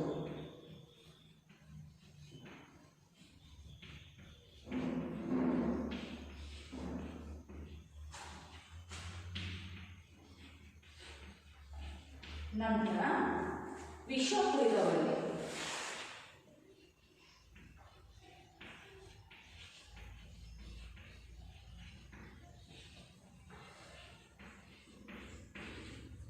ಈ ಮೂರು ರೀತಿಯಾದಂತಹ ಸುಟ್ಟ ಗಾಯಗಳಾದಾಗ ಯಾವ ರೀತಿಯಾಗಿ ನಾವು ಚಿಕಿತ್ಸೆಯನ್ನು ಕೊಡಬೇಕು, ಪ್ರಜ್ಞೆ ತಪ್ಪಿದಾಗ ಅಥವಾ ಮೂರ್ಛೆ ಹೋದಾಗ ಯಾವ ರೀತಿಯಾದಂತಹ ಚಿಕಿತ್ಸೆ ಕೊಡಬೇಕು, ವಿಷ ಸೇವನೆ ಮಾಡಿರ್ತಾರೆ, ವಿಷ ಸೇವನೆ ಮಾಡಿದಾಗ ನಾವು ಅವರಿಗೆ ಎಂಥ ಚಿಕಿತ್ಸೆಯನ್ನು ಕೊಡಬೇಕು ಅನ್ನೋದ್ರ ಬಗ್ಗೆ ನಾವು ಇವತ್ತು ನೋಡಬೇಕು. ಅದರಲ್ಲಿ ಮೊದಲು ಸುಟ್ಟ ಗಾಯಗಳಿಗೆ ಯಾವ ರೀತಿಯಾಗಿ ಚಿಕಿತ್ಸೆ ಕೊಡಬೇಕು. ದೇಹ ಅಥವಾ ದೇಹದ ಭಾಗಗಳು ಬೆಂಕಿಯ ಬಿಸಿಯಾದ ಲೋಹಗಳ, ರಾಸಾಯನಿಕಗಳ, ಆಮ್ಲಗಳ ವಿದ್ಯುತ್ ಸಂಪರ್ಕ ಹೊಂದಿದಾಗ ಸುಟ್ಟ ಗಾಯಗಳಾಗುವ ಸಂಭವವಿರುತ್ತದೆ. ಏನು, ನಮ್ಮ ದೇಹ ಪೂರ್ತಿಯಾಗಿ ಏನಾಗುತ್ತೆ, ಸುಟ್ಟು ಹೋಗುತ್ತೆ. ಯಾವಾಗ ಯಾವುದಾದ್ರೂ ಮೈ ಮೇಲೆ ಎಣ್ಣೆಗಳನ್ನು ಸುಟ್ಕೊಂಡಾಗ, ಬೇಕು ಅಂತ ಬೆಂಕಿ ಹಚ್ಕೊಂಡಾಗ ನಮ್ಮ ದೇಹ ಸಂಪೂರ್ಣವಾಗಿ ಸುಟ್ಟು ಹೋಗ್ಬಿಡುತ್ತೆ. ಅಥವಾ ದೇಹದ ಭಾಗಗಳು ಯಾವುವು, ಕಣ್ಣು, ಕೈ, ಮೂಗು, ಕಾಲು, ಇವನ್ನೆಲ್ಲವನ್ನು ನಾವು ಏನಂತ ಕರಿತೀವಿ, ದೇಹದ ಭಾಗಗಳು ಅಂತ ಕರಿತೀವಿ. ಅಂತಹ ಭಾಗಗಳಿಗೆ ಬೆಂಕಿಯ ಬಿಸಿಯಾದ, ಬೆಂಕಿಯಿಂದ ಆಗಿರ್ಬೋದು, ಬೆಂಕಿಯಿಂದ ಏನು ನಾವು ಬಿಸಿ ಕಾಯಿಸ್ಕೋಬೇಕು ಅಂತ ಹೋಗಿರ್ತೀವಿ, ಬೆಂಕಿ ಜಳ ಜಾಸ್ತಿ ಆದಾಗ ಕೈ ಸುಟ್ಬಿಡುತ್ತೆ. ಅಂತಹ ಬೆಂಕಿಯಿಂದಲೂ ಕೂಡ ನಮಗೆ ಅಪಘಾತಗಳಾಗ್ತವೆ. ಬಿಸಿಯಾದ ಲೋಹಗಳು, ಏನು ಲೋಟಗಳು, ಬಿಸಿಯಾದ ಲೋಟಗಳನ್ನು ಇಟ್ಕೊಂಡಾಗ ಅಥವಾ ಪಾತ್ರೆಗಳನ್ನು, ಕಾದಿರುವಂತಹ ಪಾತ್ರೆಗಳನ್ನು ನಾವು ಇಟ್ಕೊಂಡಾಗ ನಾವು ಕೈಗಳು ಸುಡುತ್ತೆ. ಅಂತಹ ರಾಸಾಯನಿಕಗಳ, ಏನು ರಾಸಾಯನಿಕಗಳ, ಆಮ್ಲಗಳ ವಿದ್ಯುತ್ ಸಂಪರ್ಕ, ಕರೆಂಟನ್ನು ಮುಟ್ಟುತ್ತೀವಿ, ಒಂದು ಸಲ ಕೈ ತಗೊಂಡ್ಬಿಡ್ತೀವಿ. ಈ ಥರ ವಿದ್ಯುತ್ ಸಂಪರ್ಕ ಹೊಂದಿದಾಗ ನಮಗೆ ಸುಟ್ಟ ಗಾಯಗಳು ಆಗ್ತವೆ. ಆ ಭಾಗ ಸುಟ್ಟು ಕರಗಾಗ್ಬಿಡುತ್ತೆ, ಗಾಯಗಳಾಗ್ತವೆ. ಅಂತಹ ಗಾಯಗಳು ಸಂಭವಿಸ್ತವೆ. ಒಂದು ನಾವು ದೀಪಾವಳಿ ಹಬ್ಬ ಬರುತ್ತೆ, ಅಥವಾ ಇನ್ನಿತರೆ ಸಂದರ್ಭಗಳಲ್ಲಿ ಪಟಾಕಿಗಳನ್ನು ನಾವು ಅಜಾಗರೂಕತೆಗಳಿಂದ ಸಿಡಿಸುವಾಗ ಮತ್ತು ಮನೆಯಲ್ಲಿ ಅಡುಗೆಗೆ ಬಳಸುವ ಸ್ಟವ್ಗಳಿಂದಲೂ ಕೂಡ ಸುಟ್ಟ ಗಾಯಗಳಾಗುವ ಸಂಭವ ಇರ್ತದೆ. ಏನು, ದೀಪಾವಳಿ ಬಂತು, ಮನೆಯಲ್ಲಿ ಪಟಾಕಿ ನಮ್ಗೆ ಬೇಕಷ್ಟೇ, ಹಬ್ಬ ಬಂತು ಪಟಾಕಿ ಬೇಕು ಅಂತೇಳಿ ಮನೆಯಲ್ಲಿ ನಾವು ಹಠ ಮಾಡಿ ಪಟಾಕಿಗಳನ್ನು ತರಿಸ್ಕೊತೀವಿ. ತರಿಸ್ಕೊಂಡಾದ್ಮೇಲೆ ಅವು ನಾವು ಯಾವ ರೀತಿಯಲ್ಲಿ ಹೊಡಿಬೇಕು ಅಂತ ಗೊತ್ತಿರಲ್ಲ, ತಗೊಂಡು ಹೋಗ್ತೀರಿ, ಸರ ಹಚ್ಬಿಟ್ಬಿಡ್ತೀರ, ಅದು ಸಿಡಿದು ಬಂದು ನಮ್ಮ ಕಣ್ಣು, ಕೈ, ಮೂಗು ಈ ಥರದ ಭಾಗಗಳಿಗೆ ಅದು ತೊಂದರೆಯನ್ನು ಉಂಟು ಮಾಡುತ್ತೆ. ನಂತರ ಆ ರೀತಿಯಾಗಿ ನಾವು ದೀಪಾವಳಿಯಲ್ಲಿ ಅಂತಲ್ಲ, ಯಾವುದಾದ್ರೂ ಹಬ್ಬ ಹರಿದಿನಗಳಲ್ಲಿ, ಯಾವುದಾದ್ರೂ ಫಂಕ್ಷನ್ಗಳಲ್ಲಿ, ಮದುವೆಗಳಲ್ಲಿ ಯಾರಾದರೂ ಸತ್ತಿರ್ತಾರೆ, ಆ ಸಮಯದಲ್ಲಿ ಈ ಪಟಾಕಿಗಳನ್ನು ಹಚ್ಚುತ್ತಾರೆ. ಆ ಪಟಾಕಿಗಳನ್ನು ಹಚ್ಚುವಾಗ ನಾವು ತುಂಬ ಜಾಗರೂಕತೆಯಿಂದ ಇರಬೇಕಾಗುತ್ತೆ. ಈ ರೀತಿಯಾಗಿ ನಾವು ಜಾಗರೂಕತೆಯಿಂದ ನಾವು ಪಟಾಕಿಗಳನ್ನು ಹಚ್ಚದೇ ಇದ್ದಾಗ ನಮಗೆ ಒಂದಿಲ್ಲೊಂದು ತೊಂದರೆಗಳು ಉಂಟಾಗ್ತವೆ. ನಂತರ ಮನೆಯಲ್ಲಿ ಮನೆಯಲ್ಲಿ ಅಡುಗೆ ಮಾಡೋದಕ್ಕೆ, ಊಟ ಮಾಡೋದಕ್ಕೆ ನಾವು ಎಲ್ಲರೂ ಮನೆಯಲ್ಲಿ ಈಗ ಸ್ಟವ್ಗಳನ್ನು ಬಳಸ್ತೀವಿ. ಮುಂಚೆಲ್ಲ ಒಲೆಗಳ ಮೇಲೆ ಮಾಡಬೇಕಾದ್ರೆ ನಾವು ಎಷ್ಟು ಸೌದೆಯನ್ನು ಇಡ್ತಿದ್ವಿ ಅಷ್ಟು ಸೌದೆ ಉರಿದಾದ್ಮೇಲೆ ಒಲೆ ಕೆಟ್ಟೋಗ್ತಿತ್ತು. ಆದರೆ ಈ ಸ್ಟವ್ಗಳು ಆಗಲ್ಲ. ಗ್ಯಾಸ್ ಲೀಕ್ ಆಗ್ತಾ ಇತ್ತು ಅಂದರೆ ಏನಾಗುತ್ತೆ, ಯಾವುದಾದ್ರೂ ದೀಪ ಉರಿತಿತ್ತು ಮನೆಯಲ್ಲಿ ಅಥವಾ ಪಕ್ಕದ ಮನೆಯಲ್ಲಿ ಯಾರಾದರೂ ಒಲೆಗಳನ್ನು ಅಥವಾ ಯಾವುದಾದ್ರೂ ಬೆಂಕಿಗಳನ್ನು ಇಟ್ಕೊಂಡಿದ್ರು ಅಂತಂದರೆ ಅದು ಮನೆಯೇ ಸುಟ್ಟೋಗೋ ಬ್ಲಾಸ್ಟ್ ಆಗಿ, ಸಿಲಿಂಡರ್ ಬ್ಲಾಸ್ಟ್ ಆಗಿ ಮನೆ ಬೆಂಕಿ ಹಚ್ಚುವ ಸಾಧ್ಯತೆ ಇರುತ್ತೆ. ಅದಕ್ಕೋಸ್ಕರ ಏನು, ಆ ಥರ ಮನೆಯಲ್ಲಿ ಬಳಸುವ ಸ್ಟವ್ಗಳಿಂದ ನಾವು ತುಂಬ ಹುಷಾರಾಗಿ ಕೆಲಸವನ್ನು ಮಾಡಬೇಕಾಗುತ್ತೆ. ಗ್ಯಾಸನ್ನು ಆಫ್ ಮಾಡಬೇಕು ಅಡುಗೆ ಆದ ತಕ್ಷಣ. ಅದರ ಮೇಲಿನ ಕಬ್ಬಿಣದ ಲೋಹ ಇರುತ್ತಲ್ಲ, ಅದನ್ನು ಒಂದು ವೇಳೆ ನಾವು ಮುಟ್ಟಿದ್ರಿಂದ ಒಂದು ಅರ್ಧ ಗಂಟೆ, ಮುಕ್ಕಾಲು ಗಂಟೆ ಆ ಸ್ಟವ್ ಮೇಲೆ ಅಡುಗೆ ಮಾಡಿರ್ತೀವಿ. ಏನು ಮಾಡ್ತೀವಿ, ಸ್ಟವ್ ಕ್ಲೀನ್ ಮಾಡೋಕ್ಕೆ ಹೋಗ್ತೀವಿ, ಅದನ್ನು ಎತ್ತಿಡೋಕೆ ಹೋಗ್ತೀವಿ. ಅದ್ರ ಮೇಲಿರುವಂಥ ಲೋಹವನ್ನು, ಆ ಬೆಂಕಿಯ ಕಿಡಿಗಳು ಬರುವಂತಹ ಲೋಹವನ್ನು ಕ್ಲೀನ್ ಮಾಡೋಕೆ ಹೋದಾಗ ಅದರಿಂದ ನಾವು ಸುಡುವಂತಹ ಚಾನ್ಸಸ್ ಇರುತ್ತೆ. ಹಾಗಾಗಿ ನಾವು ಸ್ಟವ್ಗಳನ್ನು ತಾವೇ ಮಾಡಿದಂತಹ, ಅಡುಗೆ ಮಾಡಿದಂತಹ ಸ್ಟವ್ಗಳನ್ನು ನಾವು ಮುಟ್ಟೋದಕ್ಕೆ ಹೋಗಬಾರ್ದು. ನಂತರ ಕೆಲವು ಸಾರಿ ಸುಟ್ಟ ಗಾಯಗಳಿಂದ ಅಂಗನ್ಯೂನ್ಯತೆ ಅಥವಾ ತೀವ್ರ ಗಾಯಗಳಿಂದ ಸಾವು ಸಹ ಉಂಟಾಗಬಹುದು. ಅಂಗನ್ಯೂನ್ಯತೆ ಅಂದರೆ ನಾವೆಲ್ಲ ಈ ದೀಪಾವಳಿ ಬಂತು ಅಂದರೆ ಟಿವಿ ಚಾನಲ್ಗಳಲ್ಲಿ ನೋಡ್ತೀವಿ, ನ್ಯೂಸ್ ಚಾನಲ್ಗಳಲ್ಲಿ. ಏನು, ಆ ಊರಲ್ಲಿ ಪಟಾಕಿ ಹಚ್ಚೋರಿಗೆ ಹೋಗಿ ಮಗು ಕಣ್ಣನ್ನು ಕಳ್ಕೊಳ್ತು, ನೆಕ್ಸ್ಟು ಕಿವಿ ಕಳ್ಕೊಂಡಿದೆ, ಕಣ್ಣು, ಮೂಗು, ಕೈ ಎಲ್ಲ ಇದಾಗಿದೆ, ಸುಟ್ಟೋಗಿದೆ, ಕಾಲು ಕೈಯೆಲ್ಲ ಸುಟ್ಟೋಗಿದ್ದಾವೆ ಅಂತೆಲ್ಲ ನ್ಯೂಸ್ ಚಾನಲನ್ನು ನಾವು ನೋಡ್ತೀವಿ. ಅದೇ ರೀತಿಯಾಗಿ ಕಣ್ಣು ಹೋಯಿತು ಅಂದರೆ ಮತ್ತೆ ಬರೋದಿಲ್ಲ. ಈ ಥರದಂತಹ ಅಂಗನ್ಯೂನ್ಯತೆಗಳನ್ನು, ಪಟಾಕಿಗಳನ್ನು ಸಿಡಿಸೋದ್ರಿಂದ ಈ ರೀತಿಯ ಅಂಗನ್ಯೂನ್ಯತೆಗಳಾಗ್ತವೆ. ಜಾಸ್ತಿ ಪ್ರಮಾಣದಲ್ಲಿ ದೊಡ್ಡ ದೊಡ್ಡ ಗಾಯಗಳಾದಾಗ, ಈ ಸುಟ್ಟ ಗಾಯಗಳಾದಾಗ ಏನು, ಕರೆಂಟ್ ಬಿಟ್ಟಿರುತ್ತೆ, ಕರೆಂಟು ಫುಲ್ಲು ಅದು ಎಲ್ಲ ರಕ್ತವನ್ನು ಹೀರಿ ಆದಮೇಲೆ ಬಿಡುತ್ತೆ. ಕರೆಂಟ್ ಏನಾದರೂ ನಾವು ಕೈ ಕೊಟ್ಟಾಗ ಅದೇನಾಗುತ್ತೆ, ನಮ್ಮ ದೇಹದಲ್ಲಿರುವಂತಹ ರಕ್ತವನ್ನೆಲ್ಲ ಹೀರಿ ಆದಮೇಲೆ ಆ ಮನುಷ್ಯನ ಯಾವ ಭಾಗವನ್ನು ಇಟ್ಕೊಂಡಿರ್ತಾನೆ ಅದನ್ನು ಅದು ಬಿಡುತ್ತೆ. ಹಾಗಾಗಿ ಯಾಕೆಂದರೆ ನಮ್ಮ ಮೈಯಲ್ಲಿ ರಕ್ತ ಇರುತ್ತೆ, ಅದು ಗಟ್ಟಿ ಇರುತ್ತೆ, ರಕ್ತ ಇಲ್ಲ, ಅದು ತೆಳ್ಳಗಿರುತ್ತೆ. ನಾವು ಏನಾದರೂ ಕೈ ಕೊಯ್ದಾಗ ನೀರಿನ ಥರ ಅದು ಹೋಗ್ತಾ ಇರುತ್ತೆ. ಅದು ಹಸಿಯಾಗಿರೋದ್ರಿಂದ ನಾವು ಕರೆಂಟ್ ಅಥವಾ ಮಿಸ್ ಆಗಿ ನಾವು ಯಾವುದಾದ್ರೂ ಕರೆಂಟ್ ಇರುವಂತಹ ಭಾಗದಲ್ಲಿ ನಾವು ಕೈ ಇಟ್ಟಾಗ ಆ ಕರೆಂಟ್ ಏನಾಗುತ್ತೆ, ನಮ್ಮ ಕೈಗಳನ್ನು ಇಟ್ಕೊಳುತ್ತೆ. ಕೈ ಅಥವಾ ಕಾಲನ್ನು ಇಟ್ಕೊಂಡಾದ್ಮೇಲೆ ಆ ನೀರಿನ ಅಂಶ, ನಮ್ಮ ದೇಹದಲ್ಲಿರುವ ನೀರಿನ ಅಂಶ ಖಾಲಿ ಆಗೋವರೆಗೂ ಅದು ಕರೆಂಟು ಬಿಡೋದಿಲ್ಲ. ನೀರಿನ ಅಂಶ ಎಲ್ಲ ಖಾಲಿ ಆದಮೇಲೆ ಒಣಗೋಗ್ಬಿಡುತ್ತೆ ದೇಹ. ನೀರಿನ ಅಂಶ ಇದ್ದಾಗ ಒಣಗಿದಾಗ, ಅದೇ ಒಣ ಕಟ್ಟಿಗೆ ಇಟ್ಟಾಗ ಕರೆಂಟ್ ಹೊಡೆಯೋದಿಲ್ಲ. ಆ ರೀತಿಯ ಒಣಗಿದ ಆದಮೇಲೆ ದೇಹವನ್ನು ಕರೆಂಟು ಬಿಡುತ್ತೆ. ಹಾಗಾಗಿ ಸಾವು ಕೂಡ ಈ ಸುಟ್ಟ ಗಾಯಗಳಿಂದ ಆಗುತ್ತೆ. ನಂತರ ದೊಡ್ಡ ಪ್ರಮಾಣದಲ್ಲಿ ಕೈ ಕಾಲು ಕೊಯ್ಕೊಂಡಿರುತ್ತೆ, ಜಾಸ್ತಿ ರಕ್ತಸ್ರಾವ, ದೇಹದಲ್ಲಿರುವಂತಹ ರಕ್ತ ಹೊರ ಚೆಲ್ಲಿರುತ್ತೆ. ಏನು, ಆಕ್ಸಿಡೆಂಟ್ ಯಾವುದಾದ್ರೂ ಜಗಳ ಮಾಡಬೇಕಾದ್ರೆ ಕೊಳ್ಳಿಗೆ ಕೈ ಕಳಿತೀನಿ ಅಂತ ಹೋಗ್ತಾರೆ, ಮಿಸ್ ಆಗಿ ಕಾಲಿಗೆ ಹೊಡಿತಾರೆ ಅಥವಾ ಕೈ ಹೊಡಿತಾರೆ. ದೇಹದ ಯಾವುದೇ ಒಂದು ಭಾಗಕ್ಕೆ ಹೊಡೆದಾಗ ಅದೇನಾಗುತ್ತೆ, ರಕ್ತ ಹೊರಗೆ ಬಂದಾಗ, ಜಾಸ್ತಿ ರಕ್ತ ನಮ್ಮ ದೇಹದಿಂದ ಹೊರ ಹೋದಾಗ ನಮ್ಮ ದೇಹಕ್ಕೆ ಶಕ್ತಿ ಇಲ್ಲದೇ ಇರೋ ರೀತಿಯಾಗಿ ನಿಶಕ್ತಿಯಾಗಿ ಮನುಷ್ಯ ಸಾವಿಗೆ ತುತ್ತಾಗ್ತಾನೆ. ಈ ರೀತಿಯಾಗಿ ಸುಟ್ಟ ಗಾಯಗಳು ಆಗ್ತವೆ. ಆಗ್ತವೆ. ಎಲ್ಲೆಲ್ಲಿ ದೇಹ ಮನೆಯಲ್ಲಿ ಮಾಡುವಂತಹ ಅಡಿಗೆ ಪಾತ್ರೆಗಳು, ನಂತರ ವಿದ್ಯುತ್ ಸಂಪರ್ಕ, ಲೋಹಗಳು, ಬಿಸಿಯಾದ ಲೋಹಗಳನ್ನು ಮುಟ್ಟಿದಾಗ, ಮನೆಯಲ್ಲಿರುವಂತಹ ಗ್ಯಾಸ್ ಅಥವಾ ಸ್ಟವ್ಗಳನ್ನು ನಾವು ಬಿಸಿಯಾಗಿರುವಂತಹ ಸ್ಟವ್ಗಳನ್ನು ಮುಟ್ಟಿದಾಗ ಸುಟ್ಟ ಗಾಯಗಳಾಗ್ತದೆ. ಜೊತೆಗೆ ಪಟಾಕಿಗಳಿಂದಲೂ ಕೂಡ ನಮಗೆ ಸುಟ್ಟ ಗಾಯಗಳಾಗುವಂತಹ ಸಂಭವ ಇರುತ್ತದೆ. ಹಾಗಾಗಿ ನಾವು ತುಂಬ ಹುಷಾರಾಗಿ ಈ ವಿಷಯದ ಲೋಹಗಳನ್ನು ಮುಟ್ಟುವುದಕ್ಕಿಂತ ಮುಂಚಿತವಾಗಿ ತುಂಬ ಹುಷಾರಾಗಿ ನಾವು ಕೆಲಸವನ್ನು ಮಾಡಬೇಕಾಗಿರುತ್ತದೆ.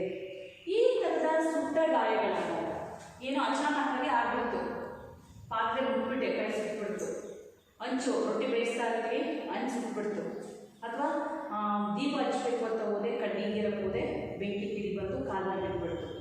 ಈ ಥರ ಸುಟ್ಟ ಗಾಯಗಳಾದಾಗ ನಾವು ಯಾವ ರೀತಿಯಾದಂತಹ ಚಿಕಿತ್ಸೆ, ಉಪಚಾರ ಅಂತೇಳಿ ಕರಿತೀವಿ. ಚಿಕಿತ್ಸೆಯನ್ನು ಏನಂತ ಕರಿತೀವಿ? ಉಪಚಾರ.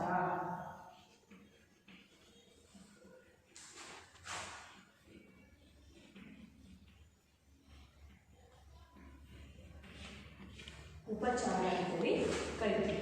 ಯಾವ ರೀತಿಯಾಗಿ ಚಿಕಿತ್ಸೆಯನ್ನು ನೀಡಬೇಕು ಅಂತ, ಸುಟ್ಟ ಭಾಗವನ್ನು ಕಾಳಜಿಯಿಂದ ಉಪಚರಿಸಬೇಕು. ಏನಾಗುತ್ತೆ, ತುಂಬ ಹುಷಾರಾಗಿ ಸುಟ್ಟಿರುತ್ತೆ ಗಾಯ, ಅಲ್ಲಿ ಮುಟ್ಟುವುದಕ್ಕೂ ಆಗ್ತಿರಲ್ಲ, ಉರಿತಾ ಇರುತ್ತೆ. ಅಂತಹ ಸುಟ್ಟ ಗಾಯಗಳಾದಾಗ ನಾವು ತುಂಬ ನಿಧಾನವಾಗಿ ಅದನ್ನು ತುಂಬ ಕಾಳಜಿಯಿಂದ ಉಪಚರಿಸಬೇಕಾಗುತ್ತದೆ. ಬಟ್ಟೆಗೆ ಬೆಂಕಿ ಬಿದ್ದಿರುತ್ತೆ, ಏನು ಬೇಕು ಅಂತ ಬಟ್ಟೆ ಬೆಂಕಿ ಹಚ್ಕೊಂಡು, ಮೈ ಮೇಲೆ ಬೆಂಕಿ ಹಚ್ಕೊಂಡಿರ್ತಾರೆ, ಏನಾದರೂ ಸೀಮೆಣ್ಣೆ ಹಾಕ್ಕೊಂಡು, ಪೆಟ್ರೋಲ್ ಹಾಕ್ಕೊಂಡು ಬೆಂಕಿ ಹಚ್ಕೊಂಡು, ಮನೆಗೆ ಬೆಂಕಿ ಬಿದ್ದಾಗ ನಮ್ಮ ದೇಹಕ್ಕೆ ಬೆಂಕಿ ಹತ್ತೋ ಚಾನ್ಸಸ್ ಇರುತ್ತೆ. ಆಗ ನಾವು ತೊಟ್ಟಿರುವಂತಹ ಬಟ್ಟೆಗಳ ಮೇಲೆ ಬೆಂಕಿ ಬಿದ್ದಿರುತ್ತೆ. ಆಗ ಆ ಗಾಯಕ್ಕೆ ಏನಾಗಿರುತ್ತೆ, ನಾವು ಹಾಕಿಕೊಂಡಿರುವಂತಹ ಬಟ್ಟೆ ಅದರ ಮೇಲೆ ಬಿದ್ದಿರುತ್ತೆ, ಹೊತ್ಕೊಂಡ್ಬಿಡುತ್ತೆ. ಆಗ ನಾವೇನು ಮಾಡಬೇಕು, ಆ ಬಟ್ಟೆಯನ್ನು ಹೊರ ತೆಗಿಬೇಕು. ಫಸ್ಟ್ ಆ ಗಾಯವನ್ನು ಕ್ಲೀನ್ ಮಾಡಬೇಕು ಅಂತ ಹೇಳಿದರೆ, ಕ್ಲೀನ್ ಮಾಡಬೇಕು ಅಂತ ಎತ್ತಬೇಕಂತ ಕಿತ್ಬಿಟ್ಟು ನಾವು ಕ್ಲೀನ್ ಮಾಡೋದಲ್ಲ, ತುಂಬ ನಿಧಾನವಾಗಿ ಸೂಕ್ಷ್ಮವಾಗಿ ಆ ಸುಟ್ಟ ಗಾಯಗಳನ್ನು ನಾವು ಉಪಚರಿಸಬೇಕು. ಆ ರೀತಿಯಾಗಿ ಉಪಚರಿಸಬೇಕು ಅಂತ ಹೇಳಿದ್ರೆ, ಬಟ್ಟೆಗೆ ಬಿದ್ದಾಗ ಬಟ್ಟೆಗೆ ಬೆಂಕಿ ಬಿದ್ದುಬಿಡುತ್ತೆ, ಯಾವುದೋ ಒಂದು ಹೊಲದಲ್ಲಿ ಅಥವಾ ಬಣವೆಗೆ ಬೆಂಕಿ ಬಿದ್ದಿರುತ್ತೆ, ಮೇವಿನ ಬಣವೆಗೆ, ಆಗ ಬೆಂಕಿಯನ್ನು ಹಾಸೋಗಿ ಮಿಸ್ ಆಗಿ ಬಟ್ಟೆಗೆ ಬೆಂಕಿ ಆಗಿಬಿಡುತ್ತೆ. ಅಥವಾ ಮನೆಯಲ್ಲಿ ಪೂಜೆ ಮಾಡ್ತಾ ಇರ್ತೀವಿ, ಸೀರೆಗೆ ಅಥವಾ ಪಂಜೆಗೆ ಬೆಂಕಿ ಹತ್ಕೊಂಡು ನಮ್ಮ ದೇಹಕ್ಕೆ ಹೊತ್ಕೊಳ್ಳುವಂಥ ಚಾನ್ಸಸ್ ಇರುತ್ತೆ. ಆಗ ಬಟ್ಟೆಗೆ ಬೆಂಕಿ ಬಿದ್ದಾಗ ಏನು ಮಾಡಬೇಕು, ನಾವು ತುಂಬ ಗಾಬರಿಯಿಂದ ಹೋರಾಡಬಾರ್ದು. ಬಟ್ಟೆಗೆ ಬೆಂಕಿ ಬಿದ್ದಾಗ ನಾವೇನು ಮಾಡಬೇಕು, ತುಂಬ ಭಯದಿಂದ ಗಾಬರಿಯಿಂದ ಓಡಾಡಬಾರ್ದು. ಆ ಕಡೆಯಿಂದ ಈ ಕಡೆ, ಈ ಕಡೆಯಿಂದ ಆ ಕಡೆ ಓಡಾಡಬಾರ್ದು. ಹಂಗಾತ ನೆಲದ ಮೇಲೆ ಆ ಥರದ ಬೆಂಕಿ ಬಿದ್ದಂಥ ವ್ಯಕ್ತಿ, ಏನು ನನ್ನ ಜೊತೆ ಯಾರು ಇರ್ತಾರೆ ಅವ್ರಿಗೆ ಬೆಂಕಿ ಬಿದ್ದಿರುತ್ತೆ, ನಾನು ಅವರು ಆ ಕಡೆ ಈ ಕಡೆ ಓಡಾಡ್ತಿರ್ತಾರೆ, ಆಗ ನಾನೇ ಮಾಡಬೇಕು, ಆ ಥರ ವ್ಯಕ್ತಿಯನ್ನು ಕರ್ಕೊಂಡು ಬಂದು ಹಂಗಾತ ಮಲಗಿಸಿ ಅವನನ್ನು ಹತ್ತಿನಿಂದ ಇತ್ತಿಂದ ಉರುಳಾಡಿಸ್ಬೇಕು. ದೇವಸ್ಥಾನಗಳಲ್ಲಿ ತಿಂದುಳ್ತಾರೆ ಅಂತ ಹೇಳ್ತಾರೆ, ಆ ಥರವಾಗಿ ನಾವು ಅವರನ್ನು ಉರುಳಾಡಿಸ್ಬೇಕು.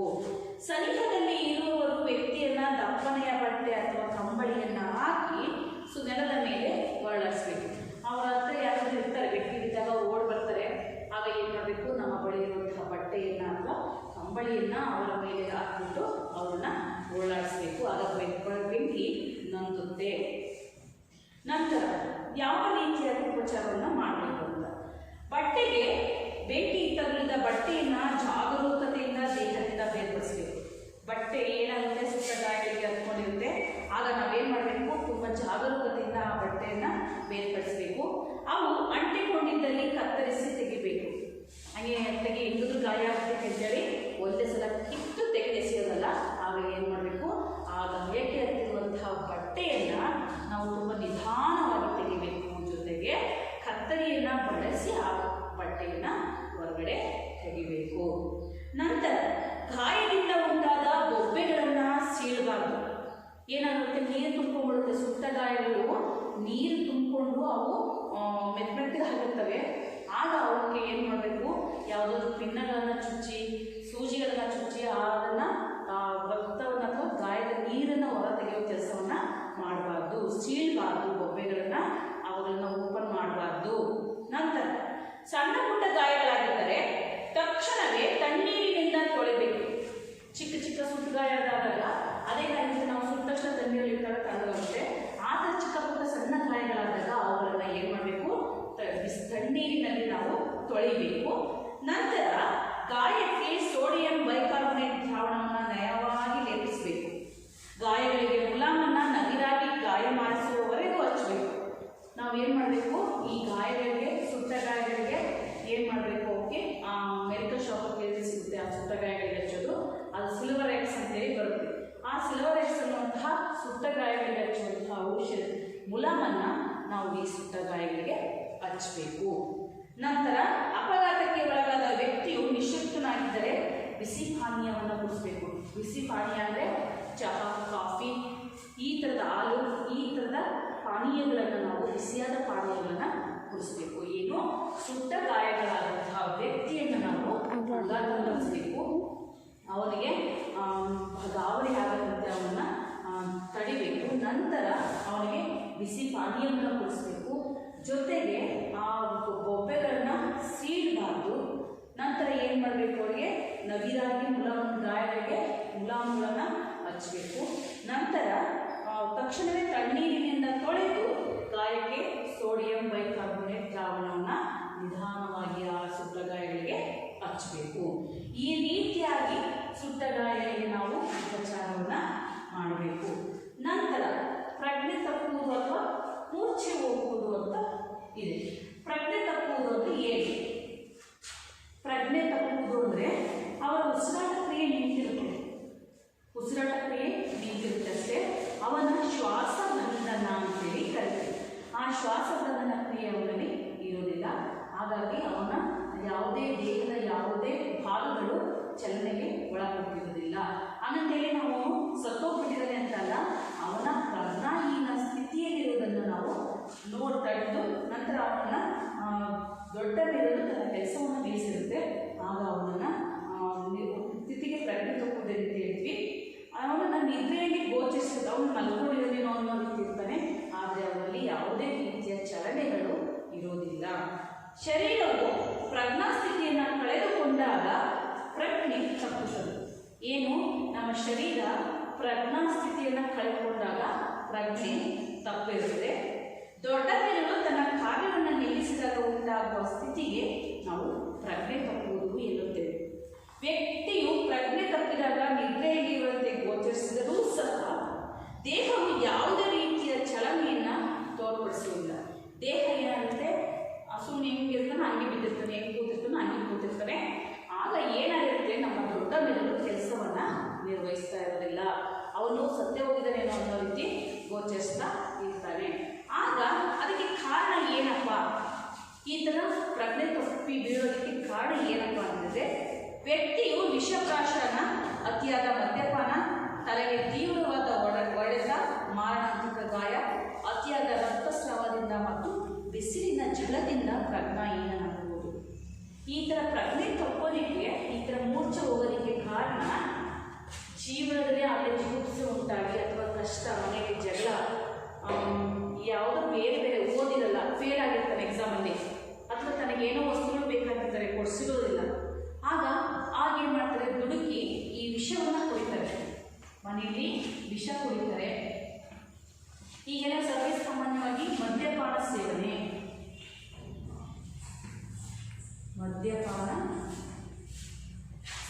ತಲೆಗೆ ಸರಿಯಾದ ತಲೆಗೆ ಹೊಡೆದಾಗ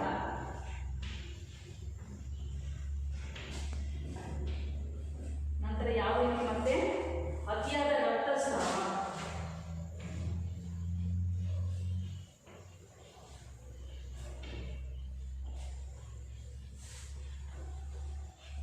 ನೆಕ್ಸ್ಟ್ ಮಾರಣಾಂತಿಕ ಗಾಯ,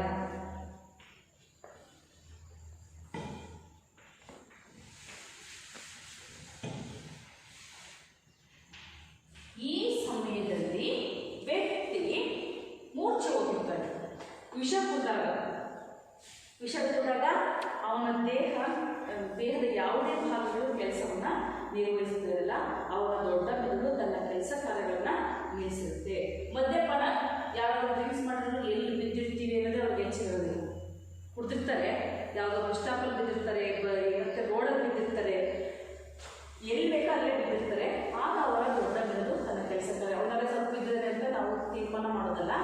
ಅವನ ದೊಡ್ಡ ಮೆದುಳು ತನ್ನ ಕೆಲಸ ಕಾರ್ಯಗಳನ್ನ ನಿಲ್ಲಿಸಿರುತ್ತೆ.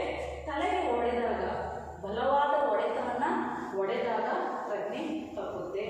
ಅತಿಯಾದ ರಕ್ತಸ್ರಾವದಿಂದ ಮಾರಣಾಂತಿಕ ಗಾಯ, ಅತಿಯಾದ ರಕ್ತ ನಮ್ಮ ದೇಹದಿಂದ ರಕ್ತ ಜಾಸ್ತಿ ಹೊರ ಹೋದಾಗಲೂ ಕೂಡ ಪ್ರಜ್ಞೆ ತಪ್ಪುತ್ತೆ.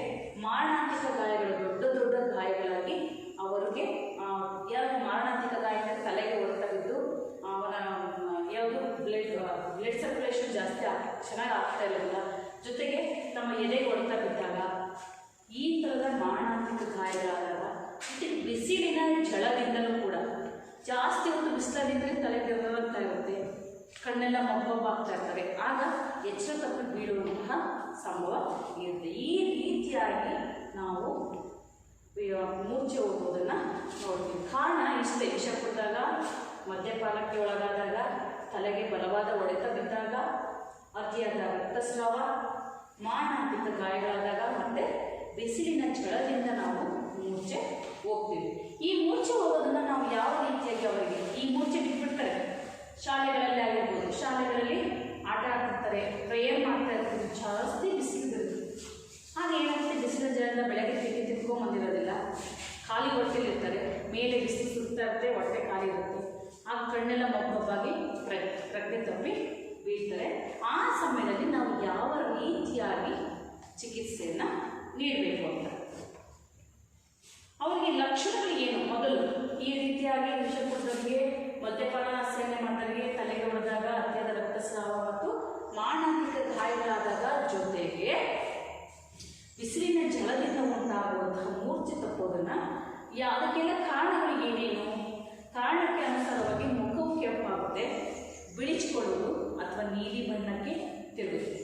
ಈ ಥರದ ವಿಷಪ್ರಾಶನ ಮಾಡಿದಾಗ, ಮದ್ಯಪಾನ ಸೇವನೆ ಮಾಡಿದಾಗ ನಾವು ಯಾವ ರೀತಿಯಾಗಿ ಅವರನ್ನು ದೊಡ್ಡ ಮೆದುಳು ಕೆಲಸ ಮಾಡ್ತಾ ಇಲ್ಲ ಅಂತ ನಾವು ಡಿಸೈಡ್ ಮಾಡಬೇಕು ಅಂತ ಹೇಳಿದ್ರೆ, ಅವ್ರ ಪ್ರಜ್ಞೆ ತಪ್ಪಿದ್ದಾನೆ ಅಂತ ನಾವು ಹೇಳಬೇಕು ಅಂದರೆ, ಅವ್ರಿಗೆ ಮುಖ ಕೆಂಪಾಗಿರುತ್ತೆ, ಬಿಳಿಸ್ಕೊಳ್ಳುತ್ತೆ ಅಥವಾ ನೀಲಿ ಬಣ್ಣಕ್ಕೆ ಬಂದಿರುತ್ತೆ, ಉಸಿರಾಟದಲ್ಲಿ ವ್ಯತ್ಯಾಸ ಉಂಟಾಗುತ್ತೆ, ನಾಡಿ ಮಿಡಿತದಲ್ಲೂ ಕೂಡ ವ್ಯತ್ಯಾಸವನ್ನು ಕಾಣ್ತೀವಿ.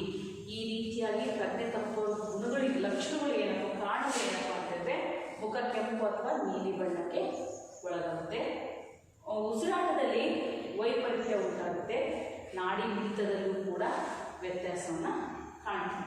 ಇಂಥ ಪ್ರಜ್ಞೆ ತಪ್ಪೋದ್ರಲ್ಲಿ ನಾವು ಯಾವ ರೀತಿಯಾಗಿ ಉಪಚಾರವನ್ನು ನೀಡಬೇಕು ಅಂತ, ಉಪಚಾರಗಳನ್ನು ವೈದ್ಯರನ್ನ ಶೀಘ್ರವಾಗಿ ಕಳಿಸ್ಬೇಕು.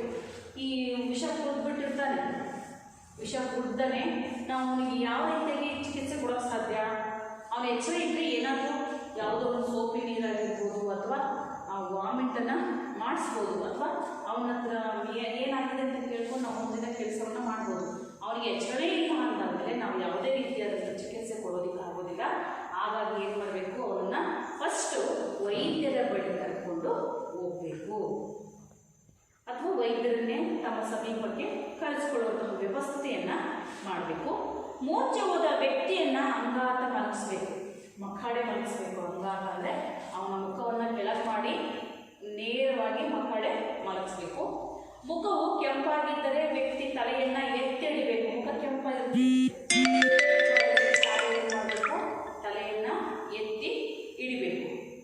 ವ್ಯಕ್ತಿಯು ವಾಂತಿ ಮಾಡುತ್ತಿದ್ದರೆ ತಲೆಯನ್ನು ಪಕ್ಕಕ್ಕೆ ಬಾಗಿಸುವುದು. ಏನು, ಅವನು ವಿಷ ಕುಡಿದಾನೆ ಅಥವಾ ಮದ್ಯಪಾನ ಸೇವನೆ ಮಾಡಿದ್ದಾನೆ, ಜೊತೆಗೆ ತಲೆ ಹೊಡೆದಾಗೂ ಕೂಡ ವಾಕರಿಕೆ ಆಗ್ತಾ ಇರುತ್ತೆ, ಏನು ಸೇರ್ತಾರಲ್ಲ, ನೀರು ಕುಡಿದ್ರು ಕೂಡ ವಾಮಿಟ್ ಆಗ್ತಾ ಇರುತ್ತೆ. ಆಗ ಅಂಥವರಿಗೆ ಈ ಥರದ ಎಲ್ಲ ಈ ಥರ ಸೇವನೆ, ಈ ಥರ ಪ್ರಜ್ಞೆ ತಪ್ಪಿದಾಗ ಈ ಸ್ಥಿತಿಯಲ್ಲಿದ್ದವರಿಗೆ ಪದೇ ಪದೇ ವಾಂತಿ ಆಗ್ತಾ ಇರುತ್ತೆ. ಆ ಥರ ಇದ್ದಾಗ ತಲೆಯನ್ನು ಪಕ್ಕಕ್ಕೆ ಮಾಡಿ ಅವನ್ನ ಬಾಗಿಸಬೇಕು. ಮುಖವು ಬಿಡಿಸ್ಕೊಂಡಿದ್ರೆ ತಲೆಯ ಭಾಗವನ್ನು ಹಿಂದಕ್ಕೆ ಮತ್ತು ಕೆಳಕ್ಕೆ ಬಾಗಿಸಬೇಕು. ಅಂಗೈ ಮತ್ತು ಪಾದಗಳನ್ನು ಕೈಗಳಿಂದ ಉಜ್ಜಿ ಶಾಖವನ್ನು ಉಂಟು ಮಾಡಬೇಕು. ಕೈ ಕಾಲುಗಳನ್ನು ಚೆನ್ನಾಗಿ ಉಜ್ಜಬೇಕು. ಈ ಥರ ಮುಖ ಕೆಂಪಾಗಿದ್ದರೆ ತಲೆಯನ್ನು ಎತ್ತಿ ಹಿಡ್ಕೊಂಡಿರಬೇಕು. ವ್ಯಕ್ತಿಯು ವಾಂತಿ ಮಾಡ್ತಾ ಇದ್ದರೆ ತಲೆಯನ್ನು ಪಕ್ಕಕ್ಕೆ ಬಾಗಿಸಬೇಕು. ಮುಖವು ಬಿಳಿಸ್ಕೊಂಡಿದ್ರೆ ಏನಪ್ಪ ಹಿಂಗೆ ಬಿಳಿಸ್ಕೊಂಡಿದೆಯಾ ಅಂತ ಹೇಳ್ತೀವಿ. ಆ ಥರ ಬಿಳಿಸ್ಕೊಂಡಿದ್ರೆ ತಲೆಯ ಭಾಗವನ್ನು ಹಿಂದಕ್ಕೆ ಮತ್ತು ಕೆಳಕ್ಕೆ ಬಾಗಿಸಬೇಕು. ಅಂಗೈ ಮತ್ತು ಪಾದಗಳನ್ನು ಕೈಗಳಿಂದ ಉಜ್ಜಿ ಶಾಖವನ್ನು ಉಂಟು ಮಾಡಬೇಕು. ಮುಖವು ನೀಲಿ ಬಣ್ಣಕ್ಕೆ ತಿರುಗಿದರೆ ಕೃತಕ ಉಸಿರಾಟವನ್ನು ಬಾಯಿನ ಅವರ ಬಾಯಲ್ಲಿ ಇಟ್ಬಿಟ್ಟು ಜೋರಾಗಿ ಉಸಿರನ್ನ ಹಾಕಬೇಕು. ಆಗ ಅವರ ಒಫೆ ಬ್ಲಾಕ್ ಆಗಿರುತ್ತೆ. ಆಗ ಅದು ಉಸಿರಾಟಕ್ಕೆ ಅವಕಾಶವನ್ನು ಮಾಡಿಕೊಡೋದಕ್ಕೆ ಸಾಧ್ಯ ಆಗುತ್ತೆ. ರೋಗಿಗೆ ಶುದ್ಧ ಗಾಳಿ ದೊರೆಯುವಂತೆ ನೋಡ್ಕೊಳ್ಬೇಕು. ಏನು ಈ ವಿಷ ಕೊಡ್ತಾರೆ, ಮದ್ಯಪಾನ ಸೇವನೆ ಮಾಡ್ತಾರೆ, ಅತ್ಯದ ಎಲ್ಲ ನಾವು ಆಕ್ಸಿಡೆಂಟ್ಗಳಾಗಿರ್ತವೆ. ಆಕ್ಸಿಡೆಂಟ್ ಆದಾಗ ಆ ವ್ಯಕ್ತಿಯನ್ನ ಫಸ್ಟ್ ನಾವು ಅವನನ್ನು ಎದೆ ಕೂಡಿಸಿದ್ರೆ ಅವನ ಸುತ್ತ ನಿಲ್ಬಾರ್ದು. ಅವನಿಗೆ ಗಾಳಿ ಬೆಳಕಿನ ವ್ಯವಸ್ಥೆಯನ್ನು ಮಾಡಬೇಕು. ಅವನಿಗೆ ಹೇಳ್ಬೇಕು ಏನೂ ಆಗಿಲ್ಲ, ಧೈರ್ಯವಾಗಿರು, ಈ ಡಾಕ್ಟರ್ ಬರ್ತಾರೆ, ಡಾಕ್ಟರ್ ಬಳಿ ನಾವು ಹೋಗ್ತೀವಿ ನಂತರ ಅವನಿಗೆ ಗಾಳಿ ಬೆಳಕಿನ ವ್ಯವಸ್ಥೆಯನ್ನು ಮಾಡಬೇಕು. ನಂತರ ಶರೀರದಿಂದ ಬಿಗಿಯಾದ ಬಟ್ಟೆಯನ್ನು ಸಡಿಲಗೊಳಿಸಬೇಕು. ಅವ್ರು ಹಾಕಿಕೊಂಡಿರುವಂತಹ ಬಟ್ಟೆಗಳನ್ನು ಸಡಿಲ ಮಾಡಬೇಕಾಗುತ್ತದೆ. ಕೆಲವು ಸಾರಿ ಶಾಲಾ ಮಕ್ಕಳು ಹಸುವಿನಿಂದಾಗಲಿ ಕಡಿಮೆಯಿಂದಾಗಲಿ ಮೂರ್ಛೆ ಹೋಗುವ ಸಂಭವವಿತ್ತು. ಎಲ್ಲ ಮನೆಯಲ್ಲೂ ಒಂದೇ ಥರವಾದ ಪರಿಸ್ಥಿತಿ ಸಮಯಗಳು ಇರೋದಿಲ್ಲ. ಆಗ ಒಂದೊಂದು ಮನೆಗಳಲ್ಲಿ ಬೆಳಗಿನ ಊಟಕ್ಕೂ ಅಥವಾ ಮಧ್ಯಾಹ್ನದ ಊಟಕ್ಕೆ ಅಥವಾ ರಾತ್ರಿ ಊಟಕ್ಕೂ ಕಷ್ಟ ಇರುತ್ತೆ. ಅಂತಹ ಸಮಯದಲ್ಲಿ ಒಂದೊಂದು ಯಾವ ಹೇಳ್ಕೊಳ್ಳಲ್ಲ, ನಮ್ಮ ಮನೆಯಲ್ಲಿ ನಾವು ಊಟ ಮಾಡಿ ಬಂದಿಲ್ಲ ಅಂತೇಳಿ. ಆಗ ಮಕ್ಕಳೇನು ಮಾಡ್ತಾರೆ, ಹಸುವಿನಿಂದ ಬೆಳಗ್ಗೆ ಎದ್ದು ಶಾಲೆಗೆ ಹೋದರೆ ಸಾಕು, ಪಾಠ ಕೇಳಿದ್ರೆ ಸಾಕು ಅಂತ ಶಾಲೆಗೆ ಹೋಗಿದ್ರೆ ಟೀಚರ್ಸ್ ಹೊಡಿತಾರೆ ಅನ್ನೋ ಹೆದರಿಕೆಯಿಂದ ಏನು ಮಾಡ್ತಾರೆ, ಒಂದೊಂದು ಸಲ ಟೈಮ್ ಆಗಿರುತ್ತೆ, ಮನೇಲಿ ಅಡುಗೆ ಇದ್ದು ಊಟ ಮಾಡಲ್ಲ. ಒಂದೊಂದು ಮನೆಯಲ್ಲಿ ಅಡುಗೆ ಇದ್ದು ಊಟ ಮಾಡದೆ ಬಂದಿರ್ತಾರೆ. ಒಂದೊಂದು ಮನೆಯಲ್ಲಿ ಊಟ ಇರುತ್ತೆ, ಊಟ ಮಾಡೋದಕ್ಕೆ ಆಗೋದಿಲ್ಲ, ಸಮಯ ಇರೋದಿಲ್ಲ. ಒಂದೊಂದು ಮನೆಯಲ್ಲಿ ಊಟ ಮಾಡಬೇಕು ಅಂತ ಟೈಮ್ ಇರುತ್ತೆ, ಊಟ ಇರೋದಿಲ್ಲ. ಈ ಥರದ ಪರಿಸ್ಥಿತಿ ಇದ್ದಾಗ ಮಕ್ಕಳು ಹಸುವಿನಿಂದ ಅಥವಾ ಹಳ್ಳಿಗಳಿಂದ ನಡ್ಕೊಂಡು ಬಂದಿರ್ತಾರೆ. ಹಸುವಿಂದ ನಡ್ಕೊಂಡು ಬಂದರೆ ಸುಸ್ತಾಗಿ ಬೀಳುವ ಸಂಭವ ಇರುತ್ತದೆ. ಅಂತಹ ಮಗುವನ್ನು ಅಂಗಾತ ಮಲಗಿಸಿ ಕಾಲುಗಳನ್ನು ಸ್ವಲ್ಪ ಮೇಲಕ್ಕೆತ್ತಿ ತಲೆಯನ್ನು ಹಿಂಭಾಗಕ್ಕೆ ಸ್ವಲ್ಪ ಬಗ್ಗಿಸಿ ಹೃದಯಕ್ಕೆ ರಕ್ತ ಚಲಿಸುವಂತೆ ಮಾಡಬೇಕು. ಪುನಶ್ಚೇತನಗೊಳ್ಳುವುದು ನಿಧಾನವಾದರೆ ಅವನಿಗೆ ಬೆಚ್ಚಗಿನ ಕಂಬಳಿಯನ್ನು ಒದಿಸಿ ಹತ್ತಿರದ ಆಸ್ಪತ್ರೆಗೆ ಸಾಗಿಸಬೇಕು. ನಡುತ್ತಾ ಇರ್ತಾರೆ. ಆಗ ಅವರಿಗೆ ಆ ಮಗುಗೆ ಏನು ಮಾಡಬೇಕು, ಒಂದು ಕಂಬಳಿಯನ್ನು ಒಂದು ಬೆಡ್ಶೀಟನ್ನು ಮುಚ್ಚಿಬಿಟ್ಟು ಅವರನ್ನ ಆಸ್ಪತ್ರೆಗೆ ಕರೆದೊಯ್ಯಬೇಕು. ಈ ರೀತಿಯಾಗಿ ನಾವು ಈ ಮೂರ್ಛೆ ಹೋದಂತಹ ವ್ಯಕ್ತಿಗೆ ನಾವು ಉಪಚಾರವನ್ನು ಮಾಡಬೇಕು. ವಿಷ ಕುಡಿದವರಿಗೆ, ಮದ್ಯಪಾನ ಸೇವನೆ ಮಾಡೋರಿಗೆ, ತಲೆಗೆ ಹೊಡೆತ ಬಿದ್ದವರಿಗೆ, ಅತಿಯಾದ ರಕ್ತಸ್ರಾವ, ಮಾರಣಾಂತಿಕ ಗಾಯ ಮತ್ತು ಬಿಸಿಲಿನ ಝಳದಿಂದ ಉಂಟಾಗುವಂತಹ ಮೂರ್ಛೆಗೆ ನಾವೇನು ಮಾಡಬೇಕು, ವೈದ್ಯರ ಬಳಿ ಕರ್ಕೊಂಡು ಹೋಗಬೇಕು. ಅವರಿಗೆ ಬೆಳಕಿನ ವ್ಯವಸ್ಥೆ, ಗಾಳಿಯ ವ್ಯವಸ್ಥೆಯನ್ನು ಮಾಡಿಕೊಡ್ಬೇಕು. ಜೊತೆಗೆ ಅವರಿಗೆ ಬಿಸಿಯಾದ ಪಾನೀಯಗಳನ್ನು ಕುಡಿಸ್ಬೇಕು. ನಂತರ ಏನು ಮಾಡಬೇಕು, ಅವರ ಬಟ್ಟೆಯನ್ನು ಸಡಿಲ ಮಾಡಬೇಕು. ಕೃತಕ ಉಸಿರಾಟವನ್ನು ನೀಡಬೇಕು. ವಾಂತಿ ಮಾಡ್ತಾ ಇದ್ದರೆ ತಲೆಯನ್ನು ಅಕ್ಕಪಕ್ಕ ಮಾಡಬೇಕು. ನಂತರ ಮುಖ ಕೆಂಪಾಗಿದ್ದರೆ ವ್ಯಕ್ತಿಯ ತಲೆಯನ್ನು ಎತ್ತಿ ಇಟ್ಕೋಬೇಕು. ಈ ಥರದಾದಂತಹ ವ್ಯಕ್ತಿಯಲ್ಲಿ ಮೂರ್ಛೆ ತಪ್ಪಿದಾಗ ಅವರಿಗೆ ಉಪಚಾರವನ್ನು ಮಾಡಬೇಕು. ನಂತರ ವಿಷ ಕುಡಿದವರಿಗೆ, ವಿಷ ಸೇವನೆ ಮಾಡ್ತಾರೆ, ಬೇಕು ಅಂತ ವಿಷ ಕುಡಿದಿರ್ತಾರೆ ಮನೆಯಲ್ಲಿ ಬಡತನ ಇರ್ಬೋದು, ಕುಟುಂಬ ಕಲಹ ಇರ್ಬೋದು, ದಾಂಪತ್ಯ ಜೀವನ ಕಲಹ ಇರ್ಬೋದು, ವಿದ್ಯಾಭ್ಯಾಸದ ಕೊರತೆ ಇರ್ಬೋದು. ಈ ಬೇರೆ ಬೇರೆ ನಾನಾ ಕಾರಣಗಳಿಗೆ ವಿಷ ಸೇವನೆಗಳನ್ನು ಮಾಡ್ತಾರೆ. ವಿಷ ಪದಾರ್ಥಗಳು ಆಹಾರದ ಮೂಲಕ, ಉಸಿರಾಟದ ಮೂಲಕ ಅಥವಾ ಚುಚ್ಚುಮದ್ದುಗಳ ಮೂಲಕ, ಕೆಲವು ಸಾರಿ ನೇರವಾಗಿ ಸೇವಿಸುವುದರ ಮೂಲಕ ದೇಹವನ್ನು ಸೇರಬೇಕು. ವಿಷ ಸೇವನೆ ನಮ್ಮ ದೇಹಕ್ಕೆ ನಾವು ಬರೀ ಯಾವುದೋ ಪಾಯ್ಸನ್ ತಗೊಂಡು ಕುಡಿದ್ರೆ ಅದು ವಿಷ ಸೇವನೆ ಆಗೋದಿಲ್ಲ. ಅದಕ್ಕೂ ಬೇರೆ ಬೇರೆ ಥರನಾಗಿ ನಮ್ಮ ದೇಹವನ್ನು ವಿಷ ಸೇರುತ್ತೆ. ಯಾವ ಥರ, ಈಗ ಎಲ್ಲ ಫಾಸ್ಟ್ ಫುಡ್ ತರಕಾರಿಗಳನ್ನ ಆಗಿನ ಕಾಲದಲ್ಲಿ ನಾವು ಸೊಪ್ಪುಗಳನ್ನಾಗಿರ್ಬೋದು, ತರಕಾರಿಗಳನ್ನಾಗಿರ್ಬೋದು ಹಾಕಿ 2 ತಿಂಗಳಾದರೂ ತರಕಾರಿಗಳು ಬರ್ತಾ ಇರಲಿಲ್ಲ. ಈಗ ಎಲ್ಲ ಯಾವುದು ಆಯುರ್ವೇದಿಕಲ್ಲಿ ಏನೋ ಔಷಧಿಗಳನ್ನು ಸಿಂಪಡಿಸಿ ಅವುಗಳು ಬೇಗ ಬೆಳೆಯುವ ರೀತಿ ಮಾಡುವಂತಹ ಔಷಧಿಗಳು ಬರ್ತವೆ. ಹಾಗಾಗಿ ನಾವೀಗ ಆಕ್ಚುಲಿ 1 ತಿಂಗಳೊಳಗಡೆ ತರಕಾರಿಗಳನ್ನ ಬೆಳೆಯುವಂತಹ ಸಾಧ್ಯತೆ ಇರುತ್ತೆ. ಅವರಿಗೆಲ್ಲ ಮೆಡಿಷನ್ಸ್, ಈಗೆಲ್ಲ ಮೆಡಿಷನ್ಸ್ಗಳಿಗೆ ಅವುಗಳನ್ನ ಬೇಗ ಅವು ಬೆಳೀತವೆ. ಈಗ ಮಕ್ಕಳು ಕೂಡ ಮೆಡಿಷನ್ನಲ್ಲೇ ಬೆಳೀತಾ ಇದ್ದಾರೆ. ಜೊತೆಗೆ ಮಗು ಹೊಟ್ಟೆಯಲ್ಲಿದ್ದಾಗಲೂ ಕೂಡ ಮೆಡಿಷನಲ್ಲಿ ಬೆಳೆಯುತ್ತೆ, ಹೊರಗಡೆ ಬಂದ ಮೇಲೂ ಮೆಡಿಷನಲ್ಲಿ ಬೆಳೆಯುತ್ತೆ. ನಾವು ತಿನ್ನುವಂಥ ಆಹಾರಗಳು ಮೆಡಿಷನ್, ಏನು ಕಾಳು ಕಡಿಗೆಲ್ಲ ಮೆಡಿಷನ್ಗಳನ್ನು ಹಾಕ್ತಾರೆ. ಜೊತೆಗೆ ತರಕಾರಿಗಳಲ್ಲೂ ಕೂಡ ಔಷಧಿಗಳನ್ನು ಸಿಂಪಡಿಸಿ ಬೇಗ ಬೆಳೀಲಿ, ಬೇಗ ಮಾಡಿಕೊಂಡು ದುಡ್ಡು ಮಾಡ್ಕೋಬೇಕು ಅನ್ನುವಂಥ ಆಸೆಯಿಂದ ತರಕಾರಿಗಳನ್ನು, ಔಷಧಿಗಳನ್ನು ಹಾಕಿ ತರಕಾರಿಗಳನ್ನು ಬೆಳೆಸ್ತಾರೆ. ನಂತರ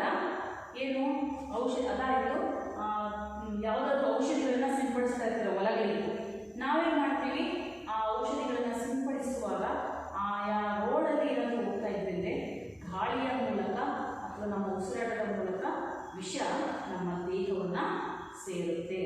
ಈ ರೀತಿಯಾಗಿ ವಿಷ ನಮ್ಮ ದೇಹವನ್ನು ಸೇರೋದ್ರ ಮೂಲಕ, ಜೊತೆಗೆ ಉಸಿರಾಟದ ಮೂಲಕ ಅಥವಾ ಚುಚ್ಚುಮದ್ದುಗಳ ಮೂಲಕ, ಒಬ್ಬೊಬ್ಬರಿಗೆ ಒಂದು ಔಷಧಿ ಯಾವ ಕಾಯಿಲೆ ಈ ಥರ ವಿಷ ಸೇವನೆ ಮಾಡಿದಾಗ ಏನಾಗುತ್ತೆ, ನಮ್ಮ ದೇಹಕ್ಕೆ ಯಾವುದಾದ್ರು ಬೇಡ ಆ ವ್ಯಕ್ತಿಗೆ ಯಾವುದಾದ್ರು ಒಂದು ಅದು ಆ ವ್ಯಕ್ತಿಯನ್ನು ಸಾಯಿಸಬೇಕು ಅನ್ನೋ ಕಾರಣಕ್ಕೆ ಅವನಿಗೆ ಅದು ಆ ದೇಹಕ್ಕೆ ಒಂದೇ ಇರುವಂತಹ ಮೆಡಿಷನ್ ಇಂಜೆಕ್ಷನನ್ನು ಕೊಟ್ಟು, ನಾವೆಲ್ಲ ಟಿ ವಿಯಲ್ಲಿ ನೋಡ್ತೀವಿ, ಧಾರಾವಾಹಿಗಳಿರ್ಬೋದು, ಪಿಕ್ಚರ್ಗಳಲ್ಲಾಗಿರ್ಬೋದು, ಆ ವ್ಯಕ್ತಿಗೆ ಯಾವುದೋ ಒಂದು ಪಾಯ್ಸನ್ ಇರುವಂತಹ ಇಂಜೆಕ್ಷನನ್ನು ಕೊಟ್ಟು ಅವನನ್ನು ಸಾಯಿಸುವಂತಹ ಪ್ರಯತ್ನವನ್ನು ಮಾಡ್ತಾರೆ. ಈ ಥರನಾಗಿ ಚುಚ್ಚುಮದ್ದುಗಳ ಮೂಲಕ, ಕೆಲವು ಸಾರಿ ನೇರವಾಗಿ ಸೇವಿಸುವುದರ ಮೂಲಕ ನಮ್ಮ ದೇಹವನ್ನು ವಿಷ ಸೇರುತ್ತೆ. ವಿಷಜಂತುಗಳಾದ ಹಾವು, ಚೇಳು, ಜೇನು, ಜೇಡ, ಹುಚ್ಚುನಾಯಿ ಕಡಿತವೂ ವಿಷವೇ ಆಗಿರುತ್ತದೆ. ಏನು, ವಿಷಜಂತುಗಳಾಗಿರುವಂತಹ ಹಾವು ಆಗಿರ್ಬೋದು, ಹಾವು ಕಡಿತು ಅಂದರೆ ಆ ವಿಷ ಎರಡಲ್ಲಿರ್ತದೆ, ಅದು ವಿಷಜಂತು, ವಿಷಕಾರಿ ಹಾವು. ಎರಡಲ್ಲಿಗಿಂತ ಜಾಸ್ತಿ ಆದಂತಹ ವಿಷ ಯಾವುದು ಜಂತುಗಳು ಕಡಿದಾಗ ಅದು ವಿಷಕಾರಿ ಆಗಿರೋದಿಲ್ಲ. ಹಾಗಾಗಿ ಆ ಥರ ಎರಡಲ್ಲಿಗಿಂತ ಜಾಸ್ತಿ ಇದ್ದಂತಹ ಆಗಿರುವಂತಹ ಚೇಳಾಗಿರ್ಬೋದು, ಜೇನಾಗಿರ್ಬೋದು, ಜೇಡಾಗಿರ್ಬೋದು, ಹುಚ್ಚುನಾಯಿ ಕಡಿತವೂ ಕೂಡ ವಿಷವೇ ಆಗಿರುತ್ತದೆ.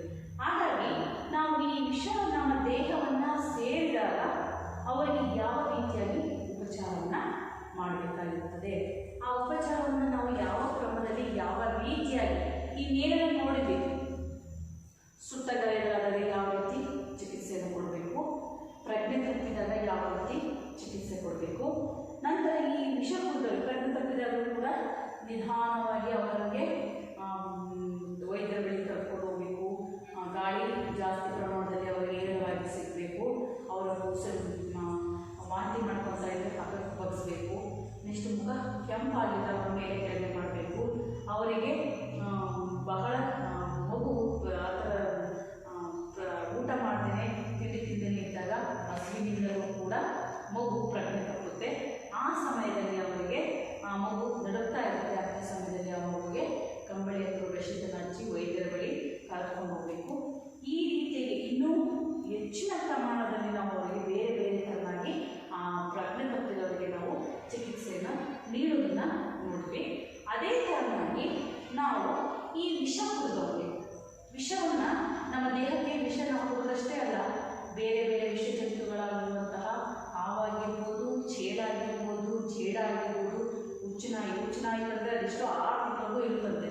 ಆ ಹುಚ್ಚುನಾಯಿ ಕಡಿತವಿಂದಲೂ ಕೂಡ ನಮ್ಮ ದೇಹಕ್ಕೆ ವಿಷ ಹೋಗುತ್ತೆ. ಹಾವುಗಳು ಕಡಿತೂ ಕೂಡ ದೇಹಕ್ಕೆ ವಿಷ ಹೋಗುತ್ತೆ. ಚೇಳಾಗಿರ್ಬೋದು ಅಥವಾ ಗಾಳಿಯ ಮೂಲಕ ಯಾರಾದರೂ ಔಷಧಿಗಳನ್ನು ಸಿಂಪಡಿಸ್ತಾ ಇರ್ತಾರೆ, ನಾವು ಆ ಗಾಳಿಯನ್ನು ಒಳಗಡೆ ಆಮ್ಲಜನಕದ ಮೂಲಕ ನಾವು ಆ ಗಾಳಿಯನ್ನು ನಮ್ಮ ದೇಹಕ್ಕೆ ಸೇರಿಕೊಂಡಾಗ ಆ ವಿಷ ನಮ್ಮ ದೇಹಕ್ಕೆ ಸೇರುತ್ತೆ. ಚುಚ್ಚುಮದ್ದುಗಳ ಮೂಲಕ ಇಂಜೆಕ್ಷನ್, ಆ ಚುಚ್ಚುಮದ್ದುಗಳ ಮೂಲಕ ದೇಹವನ್ನು ಸೇರುತ್ತೆ. ಆಹಾರಗಳ ಮೂಲಕ ಅಂದರೆ ಔಷಧಿಗಳನ್ನು ಸಿಂಪಡಿಸಿರ್ತಾರೆ ತರಕಾರಿಗಳಿಗೆ. ಆ ತರಕಾರಿಗಳನ್ನು ನಾವು ತೆಗೆದುಕೊಂಡು ಬಂದು ಮನೆಯಲ್ಲಿ ಹಾಕಿ ಆ ತರಕಾರಿಗಳನ್ನು ಹಾಕಿ ಸಾರು ಸೊಪ್ಪು ಪಲ್ಯಗಳನ್ನು ಮಾಡಿಕೊಂಡು ಆದಮೇಲೆ ಆ ಆಹಾರವನ್ನು ಸೇರಿಸ್ತೀವಿ. ಅದು ಕೂಡ ನಮ್ಮ ದೇಹಕ್ಕೆ ವಿಷ ಹೋಗುತ್ತೆ. ಡೈರೆಕ್ಟಾಗಿ ಕೂಡ ವಿಷವನ್ನು ಕುಡಿತಾರೆ. ಈ ರೀತಿಯಾಗಿ ವಿಷ ನಮ್ಮ ದೇಹವನ್ನು ಸೇರುತ್ತೆ. ನಂತರ ವಿಷ ನಮ್ಮ ದೇಹವನ್ನು ಸೇರೋದನ್ನು ನಾವು ನೋಡ್ತೀವಿ. ಇಷ್ಟು ಇವತ್ತು ಈ ಪ್ರಥಮ ಚಿಕಿತ್ಸೆಯ ತಾತ್ವಿಕ ವಿಭಾಗದಲ್ಲಿ ಬರುವಂತಹ ಪ್ರಥಮ ಚಿಕಿತ್ಸೆಯ ಅವಶ್ಯಕತೆಯಲ್ಲಿ ಮೊದಲು ನಾವೇನು ನೋಡಿದ್ವಿ, ಸುಟ್ಟ ಗಾಯಗಳಿಗೆ, ಅದರಲ್ಲಿ ಮನೆಯಲ್ಲಾಗಿರ್ಬೋದು, ಶಾಲೆಯಲ್ಲಾಗಿರ್ಬೋದು, ಹೊರ ಪರಿಸರದಲ್ಲಾಗಿರ್ಬೋದು, ಈ 3 ಪರಿಸರದಲ್ಲಿ ಒಂದಲ್ಲ ಒಂದು ರೀತಿಯಾಗಿರುವಂತಹ ಅಪಘಾತಗಳು ಸಂಭವಿಸುತ್ತವೆ. ಈ ಅಪಘಾತಗಳು ಯಾವ ರೀತಿಯಾಗಿ ನಾವು ಅವರಿಗೆ ಫಸ್ಟ್ ಪ್ರಥಮೋಪಚಾರವನ್ನು ಮಾಡಬೇಕು ಅನ್ನೋದನ್ನು ನೋಡ್ತೀವಿ. ಅದರಲ್ಲಿ ಮೊದಲು ಸುಟ್ಟ ಗಾಯಗಳು ಅವನ್ನೆಲ್ಲ ಸರ್ವೇ ಸಾಮಾನ್ಯ. ಹೊರಗಡೆ ಹೋದಾಗಲೂ ಕೂಡ ಆಗ್ತವೆ, ಮನೆಯಲ್ಲಿದ್ದಾಗಲೂ ಕೂಡ ಆಗ್ತವೆ, ಶಾಲೆಗೆ ಹೋದಾಗಲೂ ಕೂಡ ಈ ಥರದ ಸುಟ್ಟ ಗಾಯಗಳು ಆಗ್ತವೆ. ನಂತರ ಪ್ರಜ್ಞೆ ತಪ್ಪಿದಾಗ ಪ್ರಜ್ಞೆ ತಪ್ಪಿದಂತಹ ವ್ಯಕ್ತಿಗೆ ನಾವು ಯಾವ ರೀತಿಯಾಗಿ ಉಪಚಾರವನ್ನು ಮಾಡಬೇಕು, ಅಂತಹ ವ್ಯಕ್ತಿಯನ್ನು ನಾವು ಯಾವ ರೀತಿಯಾಗಿ ಉಪಚರಿಸಿ ಅವರನ್ನು ವೈದ್ಯರ ಬಳಿ ಕರ್ಕೊಂಡು ಹೋಗಿ ಅಂಥ ಅಂತಹ ವ್ಯಕ್ತಿಯ ಜೀವವನ್ನು ಉಳಿಸುವ ಪ್ರಯತ್ನವನ್ನು ಮಾಡಬೇಕು ಅಂತ ನಾವು ನೋಡ್ತೀವಿ. ನಂತರ ವಿಷ ಕುಡಿದವರಿಗೆ, ವಿಷ ಕುಡಿದು ನಮ್ಮ ದೇಹವನ್ನು ವಿಷ ಒಂದಿಲ್ಲೊಂದು ರೀತಿಯಲ್ಲಿ ನಮ್ಮ ದೇಹಕ್ಕೆ ವಿಷ ಸೇರ್ಪಡೆಯಾಗುತ್ತೆ. ಆ ಥರ ವಿಷ ಕುಡಿದಂತಹ ವ್ಯಕ್ತಿಯನ್ನು ನಾವು ಯಾವ ರೀತಿಯಾಗಿ ನೋಡ್ಕೋಬೇಕು ಅನ್ನೋದನ್ನು ನೋಡಿದ್ವಿ. ಇಷ್ಟು ಈ 8ನೇ ತರಗತಿಯಲ್ಲಿ ಬರುವಂತಹ ತಾತ್ವಿಕ ವಿಭಾಗದ ಪ್ರಥಮ ಚಿಕಿತ್ಸೆಯಲ್ಲಿ ಈ 3 ತೆರನಾಗಿ ನಾವು ನೋಡ್ತೀವಿ. ಇನ್ನು ಮುಂದಿನ ತರಗತಿಯಲ್ಲಿ ಈ ವಿಷ ಕುಡಿದವರಿಗೆ ಯಾವ ರೀತಿಯಾಗಿ ನಾವು ಉಪಚಾರವನ್ನು ಮಾಡಬೇಕು, ಉಪಚಾರವನ್ನು ಮಾಡಿ ಅವರ ಜೀವನ ಯಾವ ರೀತಿಯಾಗಿ